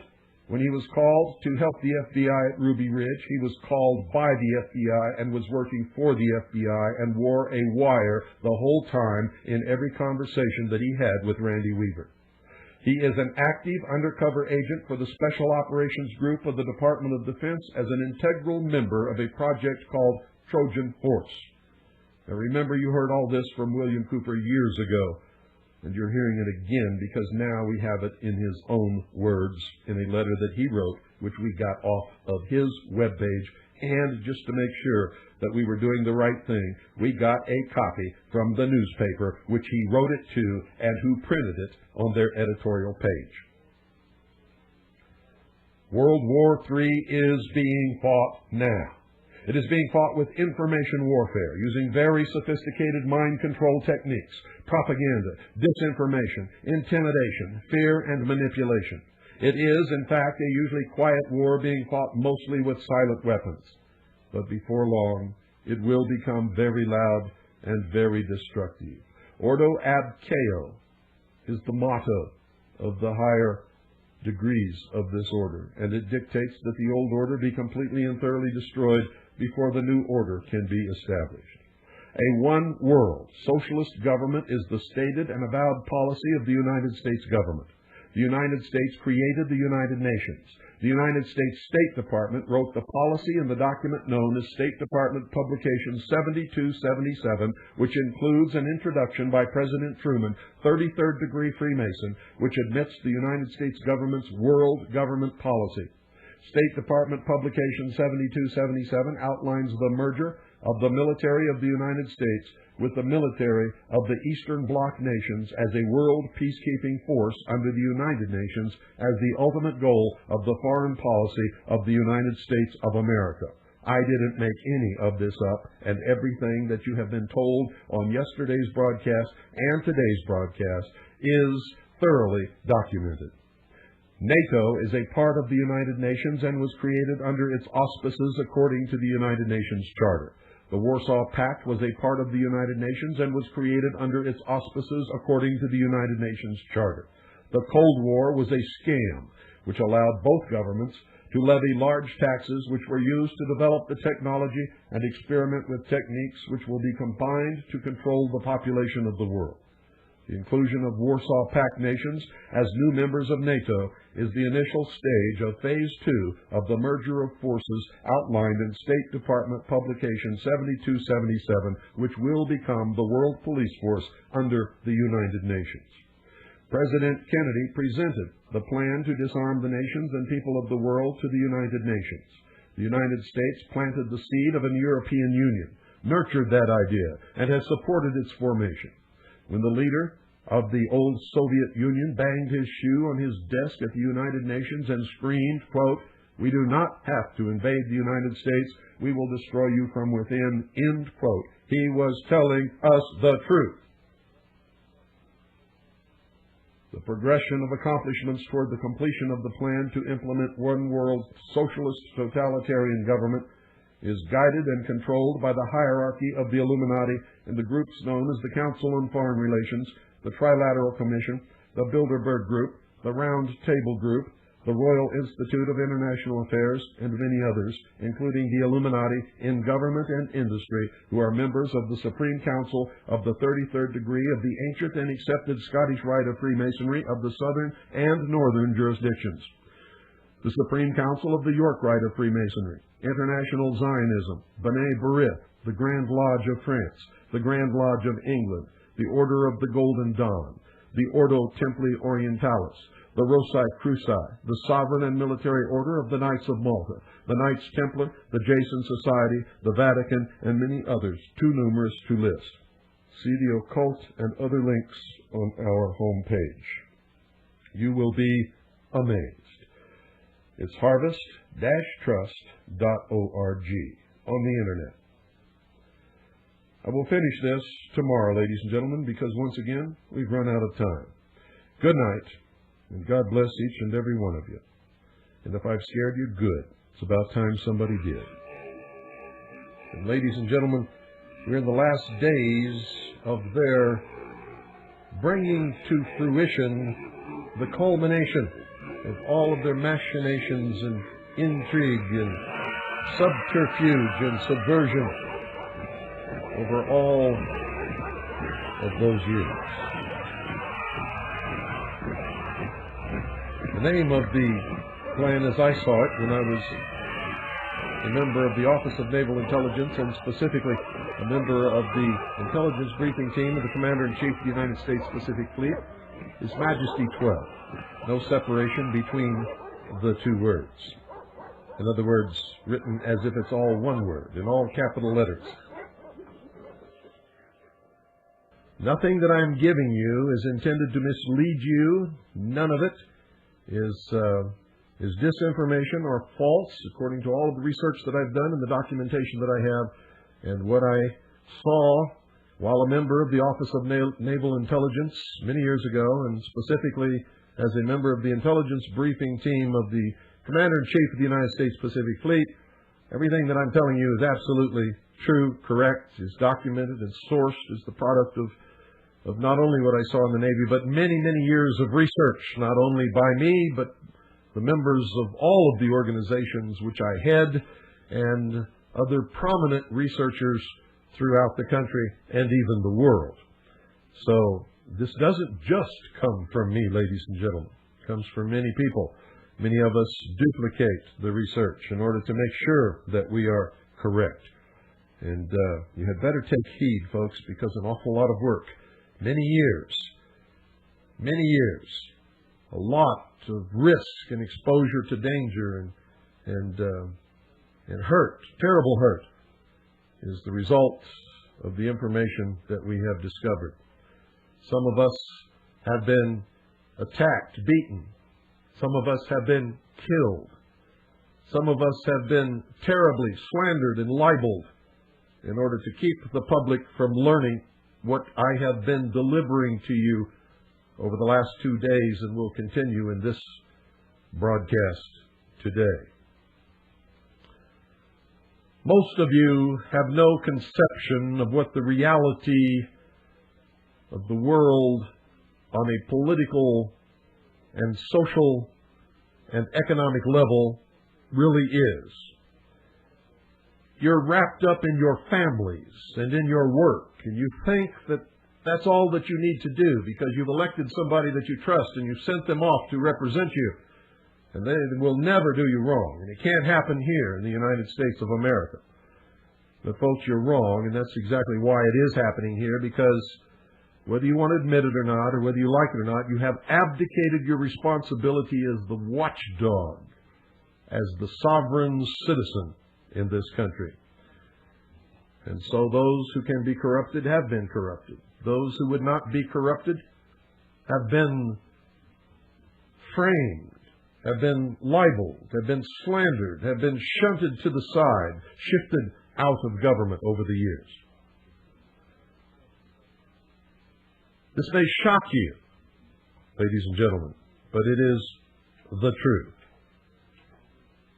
Listen to me very carefully. A one-world socialist government is the stated and avowed policy of the United States government. The United Nations didn't spring up out of some bubbling pool of goo back in some swamp somewhere. The United States created the United Nations. And if you don't believe that, you get into your history books and you'll find out that it's absolutely true. And the members of the United States government that we sent to create the United Nations and participate in the writing of the United Nations Charter later were arrested, tried, convicted, and were sent to prison as members of a subversive group of spies acting on behalf of the Soviet Union, members of the Communist Party, the most prominent, two of which were Mr. Chambers and Mr. Alger Hiss. The United States State Department wrote the policy in the document known as State Department Publication 7277, which for those of you who have not seen it, includes an introduction by President Truman, who was a 33rd degree Freemason of the Scottish Rite, which admits the United States government's world government policy. State Department Publication 7277 further outlines the merger of the military of the United States with the military of the Eastern Bloc nations, what used to be known as the Warsaw Pact or the Soviet Union, as a world peacekeeping force under the United Nations as the ultimate goal of the foreign policy of the United States of America. NATO, that's the North Atlantic Treaty Organization, NATO, is a part of the United Nations. It is not a separate force, and it is not a force of the United States of America. NATO is a part of the United Nations and was created under its auspices according to the United Nations Charter and at the approval of the United Nations Security Council. It's all in the treaty, ladies and gentlemen, which you have never read. The Warsaw Pact was also a part of the United Nations and was also created under its auspices according to the United Nations Charter. The Cold War was a scam perpetrated between two military organizations, NATO and the Warsaw Pact, in order to create a diversion, an illusion, if you will. You see, they both belong to the same organization, the United Nations. They were both overseen, run by, and ruled by the United Nations and the United Nations Security Council. There was never any danger of war between the United States of America and the Soviet Union. The Cold War, in fact, was a scam which allowed both governments to levy large taxes which were used to develop the technology and experiment with techniques which will be combined to control the population of the world. The inclusion of Warsaw Pact nations as new members of NATO today, now, as I speak, is the initial stage of Phase 2 of the merger of forces outlined in State Department Publication 7277. And the purpose, the real purpose, for the illusion of the fall of the Soviet Union was so this could be brought about and so that the West could be deceived into disarming. President Kennedy presented the plan to disarm the nations and people of the world to the United Nations. The United States planted the seed of an European Union, nurtured that idea, and has supported its formation. When the leader of the USSR banged his shoe on his desk at the United Nations and screamed, quote, "We do not have to invade the United States. We will destroy you from within," end quote, he was absolutely correct. Those of you alive at the time who were watching television and reading your newspapers and paying attention know that that was Nikita Khrushchev who made that statement and banged his shoe on that desk.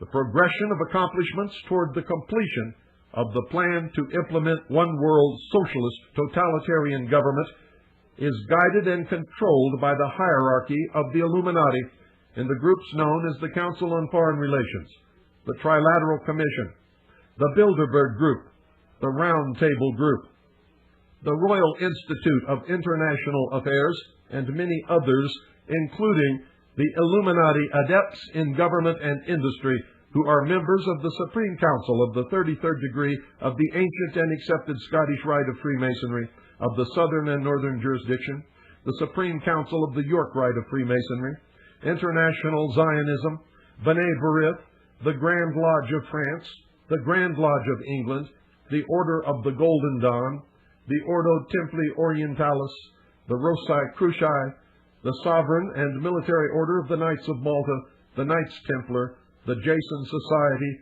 the Vatican, and many others too numerous to list. And if you want to see a list of all of these secret organizations, which will literally blow your mind, and you can go directly to their sites on the internet and read their own teachings and writings and philosophy and goals and everything else, go to our webpage, which is harvest-trust.org. That's harvest-trust.org. You don't need www. It's just http://harvest-trust.org. Click on the occult link on our homepage, and when you're finished there, click on the Secret Societies link in the occult page, and you will see that these organizations are so numerous, it will absolutely amaze you, especially those of you who have always thought that these secret societies were some kind of popular myth and they don't really exist and they don't really do these things. Well, folks, most of them admit it in their own words, and you can read it yourself, so just do that. There are other links on our homepage and on our website that you will also be interested in. The American public is being bombarded with propaganda to enable them to accept the New World Order, give up their Constitution and their Bill of Rights and their heritage as Americans, and become citizen slaves in this New World socialist utopian state. These propaganda attacks become obvious, with people like Mr. Leavitt and Mr. Harris are arrested and falsely charged by the Gestapo murderers who orchestrated the World Trade Center, the Waco massacre, the Ruby Ridge murder of Vicki Weaver by an FBI sniper, the bombing of the Alfred P. Murrah Federal Building in Oklahoma City, of the Federal Bureau of Investigation with planning an anthrax attack. This is recent, and this is why I cite it, so that you can see how your minds are screwed around by these people. The Marxist press immediately mounted a vicious campaign of lies against these two men. They were accused of being white supremacist militia members who were followers of Christian identity who planned to launch an anthrax attack upon New York City. Well, folks, that was impossible because Mr. Leavitt is Jewish, and he's not any of those things. And Mr. Harris is not any of those things either. The truth is that they were attempting to manufacture a vaccine which could be used to protect the general population from just such an attack. The fact is that the so-called deadly biological anthrax weapon, which they were supposed to have, was the very vaccine which they had developed in order to protect the public from the biological attacks which we know will eventually come. Mr. Harris is a microbiologist. This is not the first time that they have tried to put him in prison on false charges, ladies and gentlemen. They don't want us to have protection against what they also know is coming. Now, why do they do this when ultimately they have to admit the truth? It's because most people are not people at all, ladies and gentlemen. They've never had an original thought in their life, and they don't think. They listen and believe whatever they are told because they have been indoctrinated to behave in that manner. So when it was eventually announced that these men had to be released because what they were carrying was in fact not a deadly anthrax germ, and not that they were going to kill people with it, but that it was a harmless vaccine, when they finally had to admit that, ladies and gentlemen, nobody listened to that. The only thing that most of the sheeple in this country and around the world will remember is that two men were arrested in Las Vegas with a deadly anthrax germ, a biological weapon with which they were going to attack and kill hundreds, maybe thousands, maybe even tens of thousands of people. It was all a lie, and this happens all the time, ladies and gentlemen. Do you remember the attack upon the patriots, the people who love this country and would be willing to give their life in defense of the Constitution for the United States of America, and have always been the ones who have fought and died for freedom and for this country throughout the history of the United States of America? Do you remember that right after the Oklahoma City bombing, remember the vicious Marxist press attacks against these people and against the lawful and constitutionally organized militia in this nation, which have been a part of this nation, which are spelled out in the law, which have fought most of the battles of this nation throughout the history of the United States of America, were responsible for freeing the slaves in the Civil War, were the ones who fought the revolution to create the United States of America? Do you know why these people are being attacked, ladies and gentlemen? Even though eventually the Federal Bureau of Investigation admitted in a press conference that patriots and militia members were not involved in the bombing of the Alfred P. Murrah Federal Building in Oklahoma City, most of you still think that they were. And the press still tries to hammer that in, to make you believe it. Just last Sunday, ladies and gentlemen, on CNN, they did a special, ladies and gentlemen, about a man in Utah who would not stop for a police officer.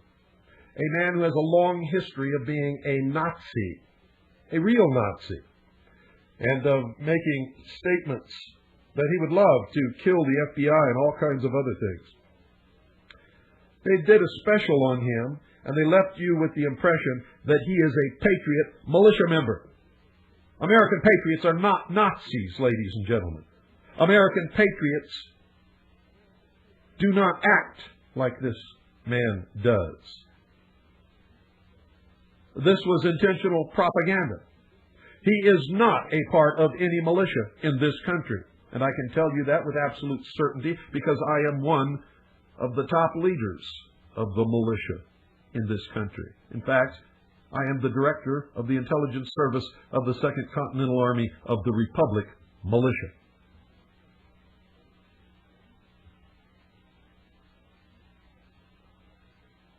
The Marxist press and the communist news networks are constantly bombarding the American people with lies and propaganda in order to demonize real Americans, to demonize American patriots, to demonize the American militia, so that you're all eventually afraid to support the causes and the principles and ideals that you were taught to support as a child growing up, that you know is the right thing to do, but now has become politically incorrect. Why? Because the United States of America is scheduled to disappear into one of the 10 regions of the New World Order. The Constitution will become a dim memory in the minds of all of us. And the new history books will make no mention of liberty or freedom. Our constitutions, our bills of rights, our creators, even the word God will disappear.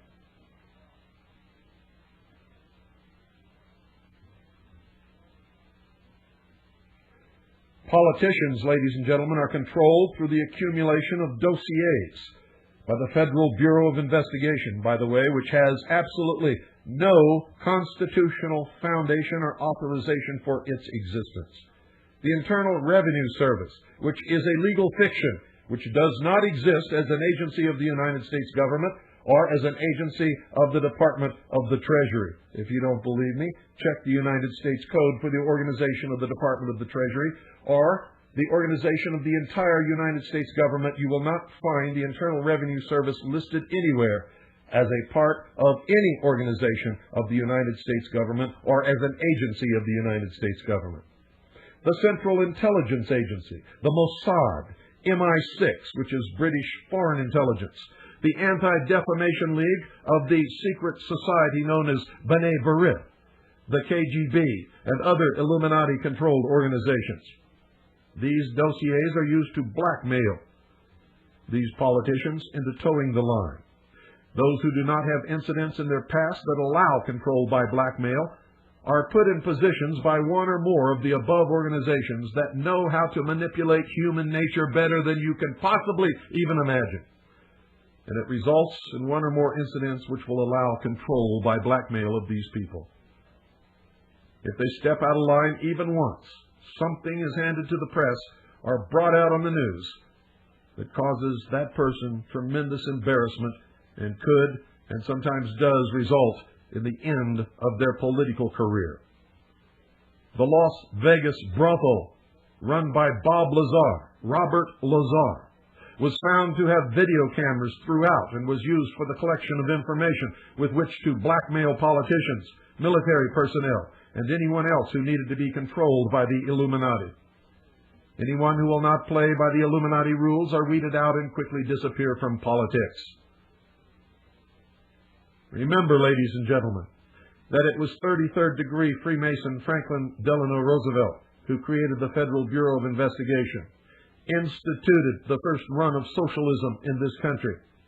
The FBI was run by 33rd degree Freemason J. Edgar Hoover. The FBI and the Internal Revenue Service are, in fact, the political Gestapo for the Illuminati in the United States of America. The end result of all of this will be the destruction of the sovereignty, Constitution of the United States of America, and the formation of a world totalitarian socialist government. All those in and out of government who support the policy of one world government are knowingly and willingly engaged in high treason. Regardless of what you have ever been led to believe, listen to me carefully. Senator Joseph McCarthy was absolutely correct. And in fact, the recent opening of the files of the KGB proved that he even knew the exact number of communist agents who had infiltrated our government. The revelations of history, the records of the KGB, and the recent release of the National Security Agency's deciphered cables to and from Moscow by the Venona Project have vindicated Senator Joseph McCarthy. He was destroyed by the Marxist-owned and controlled news media and Hollywood. The branding of anyone who dared to expose communists and their goal of the ultimate destruction of the United States of America as McCarthyites ensured the opening of our government to the subversive agents. Infiltration and rapid takeover of our government took place by Marxists and communists over the intervening years, and they are in control today. And listen to this very carefully. Those of you, ladies and gentlemen, who believe so strongly in the book of Revelation in the King James Version of the Holy Bible and other religious and are superstitious people who believe in prophecies of Nostradamus and many others and think that you really have deciphered all of these things and you know exactly what's going to happen and when, you are being intentionally led into a state called millennium fever, so that you will offer no opposition to the New World Order while you calmly await the workings of the hand of God and the arrival on this earth of whoever your particular Messiah happens to be. And oh, they're going to give you a Messiah. Oh, yes, they are. And we covered that in a previous episode. Your philosophy is you're not going to lift a favor no matter what happens. You're not going to do anything because you believe that it's all being brought about by the hand of God. And that you know this because you have read the inspired prophetic revelation of God. But apparently, and especially if you're a Christian, you don't even read or understand the teachings of the man you purport to follow.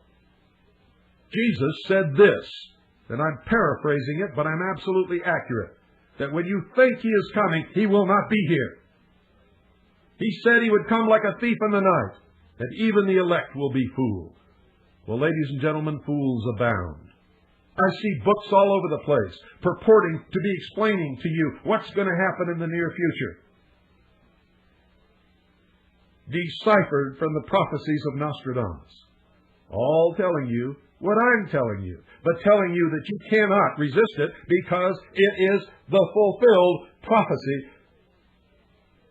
the prophetic revelation of God. Well, it's not. It's being brought about by flesh and blood men who are creating events to make you believe that it is the fulfilled prophetic revelation of God, so that you will be rendered impotent, harmless. You will not lift a finger against what is coming. Nostradamus wrote his quatrains in a code which has never, ever been deciphered by anyone. Never. Understand that. Remember what Jesus said. Even the elect will be fooled. That is also repeated in the book of Revelations. Even the elect will be fooled. And I know that most of you think you're the elect, and I can tell you right now, you have definitely been fooled. And there's more, ladies and gentlemen, much, much more, as you will come to realize on your own over the coming months and years, especially if you have listened to these broadcasts beginning Monday and continuing through today. You will be able to recognize things now that you could not recognize before. The news will make more sense to you, and you will begin to understand what's happening in the world and why. You wonder how all this comes about. Well, it's pretty simple, folks. And if you don't believe me, believe the President of the United States of America, President Woodrow Wilson. He said this, quote, "There is a power so organized, so subtle, so complete, so pervasive, that they had better not speak above their breath when they speak in condemnation of it," end quote. Woodrow Wilson said that, President of the United States, trying to give us some idea of what is happening. Those of you who think that history is boring, you're going to find the future extremely exciting because you thought history was boring, because those who do not learn from history are doomed to repeat it. History is replete with whispers of secret societies, accounts of elders or priests who guarded the forbidden knowledge of ancient peoples, prominent men meeting in secret who directed the course of civilization are recorded in the writings of all people. Plato spoke of his initiation in the Great Pyramid at Giza, where he went in and came out a god. Do you understand what I'm telling you? The oldest of these is the Brotherhood of the Snake, also called the Brotherhood of the Dragon, and it still exists under many different names. The Brotherhood of the Snake is devoted to guarding the, quote, secrets of the ages, end quote, and to the recognition of Lucifer as the one and only true God. Now, of course, that's a metaphor, ladies and gentlemen. If you do not believe in God, Lucifer, or Satan, you must understand that there are great masses of people who do, and who believe in and follow the metaphor which they represent. I don't believe in racism, but millions do, and their beliefs and actions based upon those beliefs will always affect me. Especially me, because I'm married to a Chinese woman, and we are the brunt, the target of racist attacks. We know all about it. And whether I believe in it or not, it still affects me, because somebody else does. So don't dismiss something because you don't believe in it. If somebody else believes in it strongly, especially a lot of people, it's going to affect you, especially if they come in to any power whatsoever. It is clear, ladies and gentlemen, that religion has always played a significant role in the course of these organizations.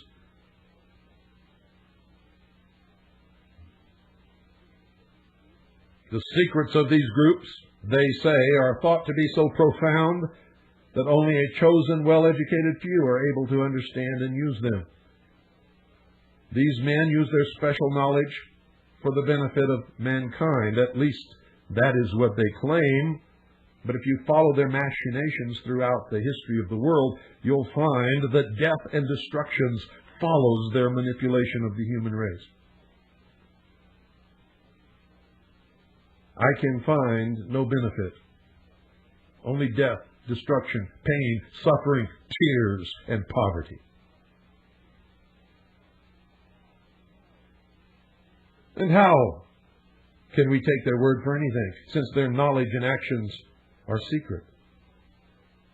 Fortunately, folks, due to people who diligently research and dig, people like me and many others, some of it has become public knowledge. I found it intriguing that in most, if not all, primitive tribal societies, all of the adults are members of secret societies. They are usually separated into male and female groups. The male usually dominates the culture. Surprisingly, this exactly resembles many civilized secret societies. It can only mean that the society is working not against established authority, but for it. In fact, could be said to actually be the established authority. And I'm going to tell you that today that is absolutely correct.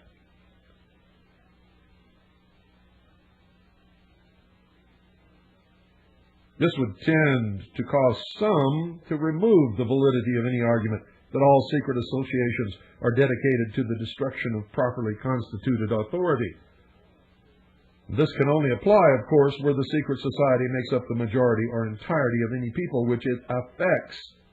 But only a very few fall into this category. It does not apply to us.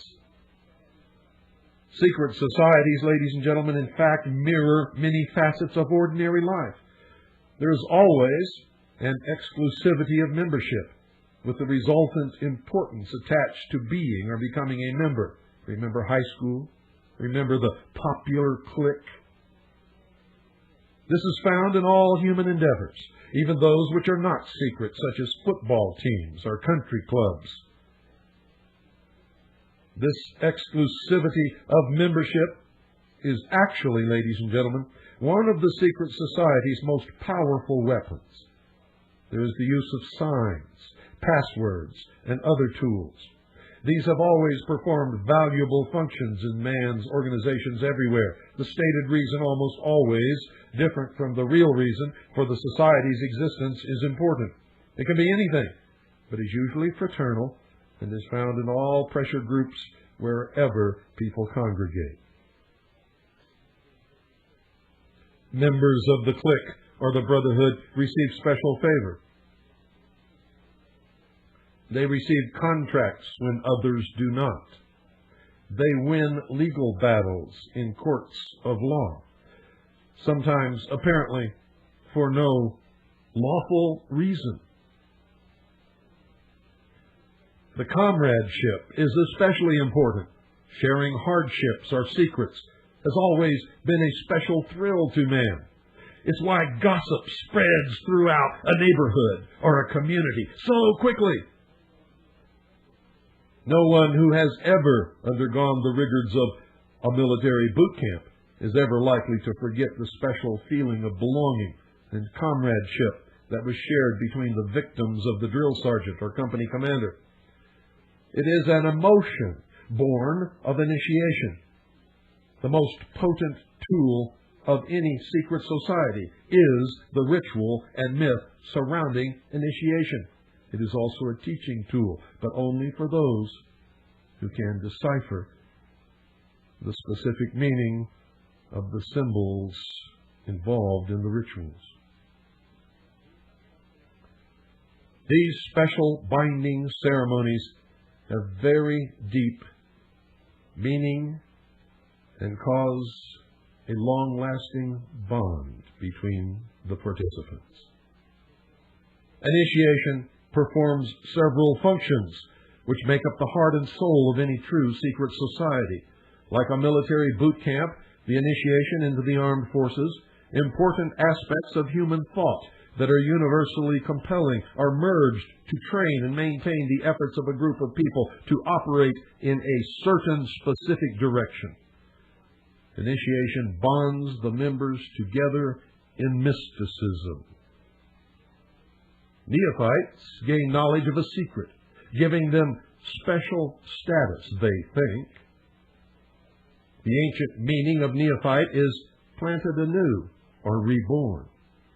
A higher initiation is in reality a promotion, inspiring loyalty and the desire to move up to the next rung. The goals of the society are reinforced, causing the initiated to act toward those goals in everyday life.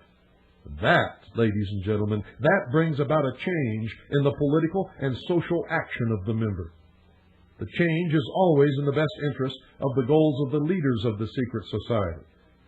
These leaders are known as adepts, or priests. This can best be illustrated by the soldier who is trained to follow orders without thinking.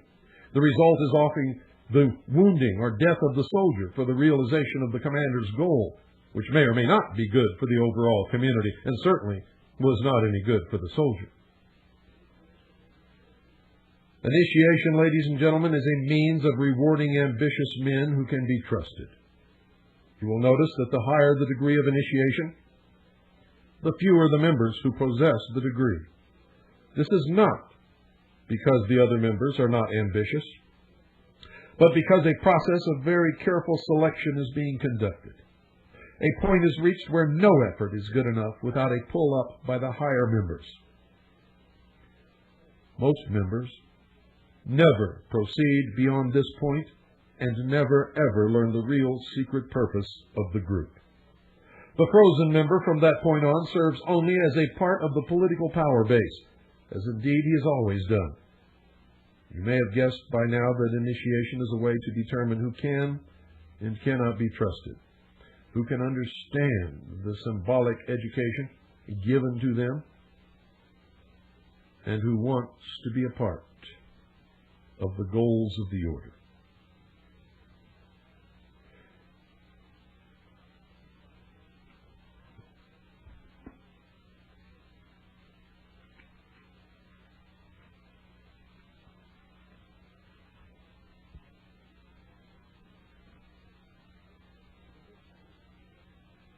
The mystery is that religion is but a tool to control the masses.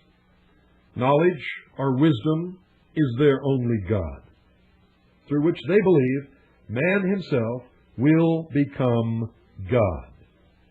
If they believe that and they profess to be a Christian or to believe in Jesus or in the God of the Bible, the Christian Bible, they are unbelievably arrogant in making this statement.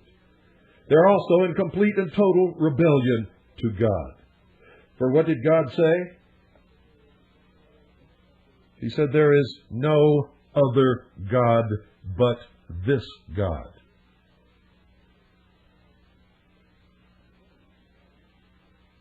You'd better read your Bible if you're a Christian and you believe that someday you're going to become a God. If you're a member of these secret societies and you profess to be a Christian, you cannot be both, because one is a lie and the other is the truth.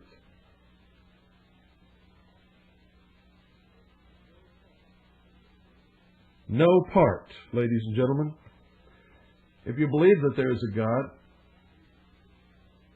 you must believe that if there was nothing in the beginning, and God created everything that there is, the only thing that there was to create everything with was God. So therefore, each individual human being must have, and as Jesus said on more than one occasion,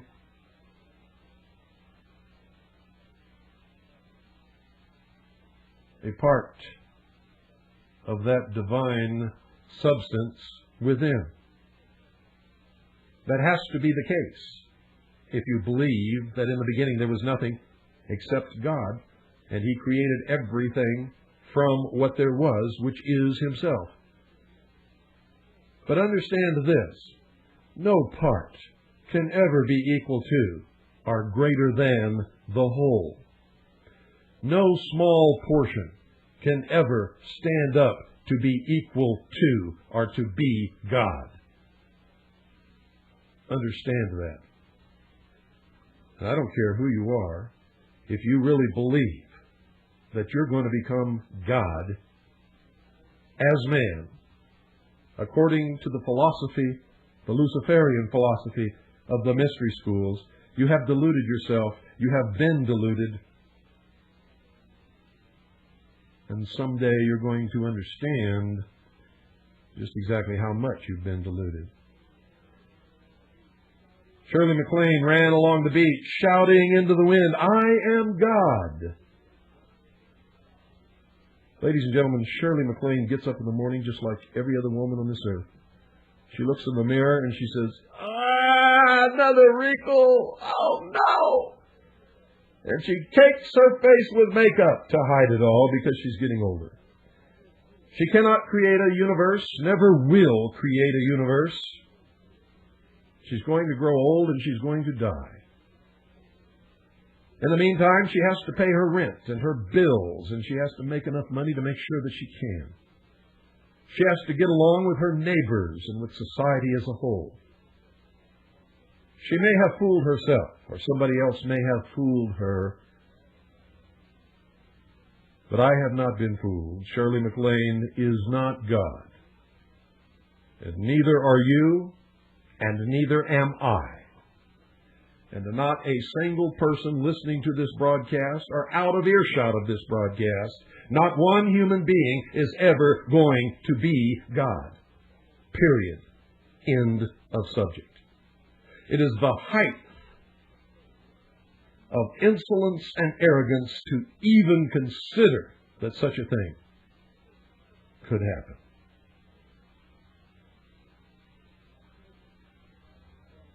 The snake and the dragon, both the symbols of these societies, are ancient symbols of wisdom. Lucifer is nothing but the personification of the symbol, the metaphor, so to speak. In the Bible, it was Lucifer who tempted Eve to entice Adam to eat of the tree, or the fruit of the tree of knowledge, and thus free man from the bonds of ignorance according to their belief. Now remember, the worship, which is a lot different from study of knowledge, science, or technology, is Satanism in its purest form. And its God is Lucifer. Its secret symbol is the all-seeing eye in the pyramid. Ladies and gentlemen, undesirable effects of secret societies and their aura of mystery has sometimes given them the reputation for being abnormal associations, or at the very least, strange groups of people. But whatever their beliefs are, those of the majority, they are no longer considered antisocial. A good example is the Christian church, which was at one time a secret society persecuted by the government of Rome under the Roman Empire. In fact, the open, friendly secret society actually ruled most, if not all, of the known world at one time after that. Most secret societies are generally considered to be antisocial. They are believed to contain elements that are not liked or are outright harmful to the community in general. At least that used to be the case. And it is exactly the case in some instances. For instance, communism and fascism are secret societies in many countries where they are prohibited by law. The Nazi Party in Germany sprang out of the Tool Society, which is a secret society created by the old Teutonic Knights who escaped the persecution as members of the Knights Templar. How many of you knew that? How many of you knew that the Nazi Party sprang out of the Tool Society, that Adolf Hitler was a member and follower of the occult tradition of the mysteries? In this country, the Nazi Party and the Ku Klux Klan are secret societies due mostly to the fact that the general public is disgusted by them. Their activities are sometimes illegal, thus the secrecy of their membership. The early Christians were a secret society because Roman authorities considered them from the start to be dangerous to imperial rule. The same was true of the followers of Islam. At least some of these true believers working in secret accomplished what would turn out to be the eventual good of society. The Drusid and Yazidis in Syria and Iraq consider the Arabs a dangerous secret society dedicated to the takeover of the world. The Arabs today think the same of the Jews. Catholics and Freemasons used to have precisely the same ideas about each other. And in many primitive or backward societies, initiation into the highest degrees of the group involved subjection to trials which not infrequently resulted in death or insanity for the candidate. It can be seen, ladies and gentlemen, that social right and wrong is not the yardstick in estimating the value of a secret society. In Borneo, initiates of hunting societies consider it meritorious and compulsory to hunt heads. In Polynesia, infanticide and debauch were considered essential for initiation into their societies, where the tribal code needed members who indulged in these things as pillars of society. Now, since the beginning of recorded history, governmental bodies of every nation have been involved with maintaining the status quo to defend the establishment against minority groups that sought to function as states within states or to oust the constituted authority and take over in its place. A good many of these attempts have succeeded, but have not always lasted. Man's desire to be one of the elect is something that no power on earth has been able to lessen, let alone destroy. People will go to the most unbelievable lengths in order to do something that they know is wrong, if they believe that their friends and neighbors and relatives will approve of it.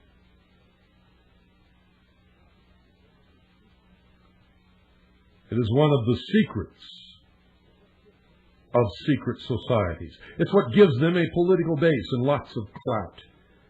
Members often vote the same and give each other preference in daily business, legal, and social activities. It is the deepest desire of many to be able to say, I belong to the elect. I am God.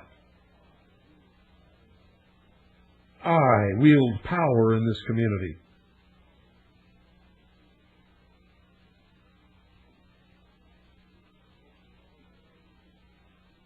The most important of all of these ancient groups is the Brotherhood of the Snake or Dragon, and was simply known as the Mysteries. The snake and dragon are symbols that represent wisdom. The father of wisdom is Lucifer, also called the Light Bearer. The focus of worship for the Mysteries was Osiris, another name of Lucifer. Osiris was the name of a bright star that the ancients believed had been cast down onto the earth. The literal meaning of Lucifer is bringer of light, or the morning star. After Osiris was gone from the sky, the ancients saw the sun as the representation of Osiris, or more correctly, Lucifer. Osiris was represented by the sun. That's a quote from Albert Pike. Isaiah 14, verse 12, How art thou fallen from heaven, O Lucifer? Fred Giddings, Symbolism in Occult Art, said, It is claimed that after Lucifer fell from heaven, he brought with him the power of thinking as a gift for mankind. Most of the greatest minds that ever lived were initiated into the society of mysteries by secret and dangerous rites, some of which were very cruel. Some of the most famous were known as Osiris, Isis, Sabazius, Cybele, and Eleusis. Plato was one of these initiates, and he describes some of the mysteries in his writings. Plato's initiation encompassed 3 days of entombment in the Great Pyramid. None of the Great Pyramids were ever tombs, ladies and gentlemen. They were always, from the beginning, temples of initiation. Plato's initiation encompassed 3 days of entombment in the Great Pyramid, during which time he died symbolically, was reborn, and was given secrets that he was to preserve. For the 3 days he lay in the sarcophagus, and that's the true purpose. Plato's writings are full of information on the mysteries. Manly P. Hall stated in his book, The Secret Teachings of All Ages, that, quote, "The illumined of antiquity entered its pyramid of Giza portals as men. They came forth as gods," end quote. I say they came forth as men, deluded to believe that they were gods. The ancient Egyptian word for pyramid was kuti, which meant glorious light. Mr. Hall says also, quote, "The pyramids of the great Egyptian temples of initiation," end quote.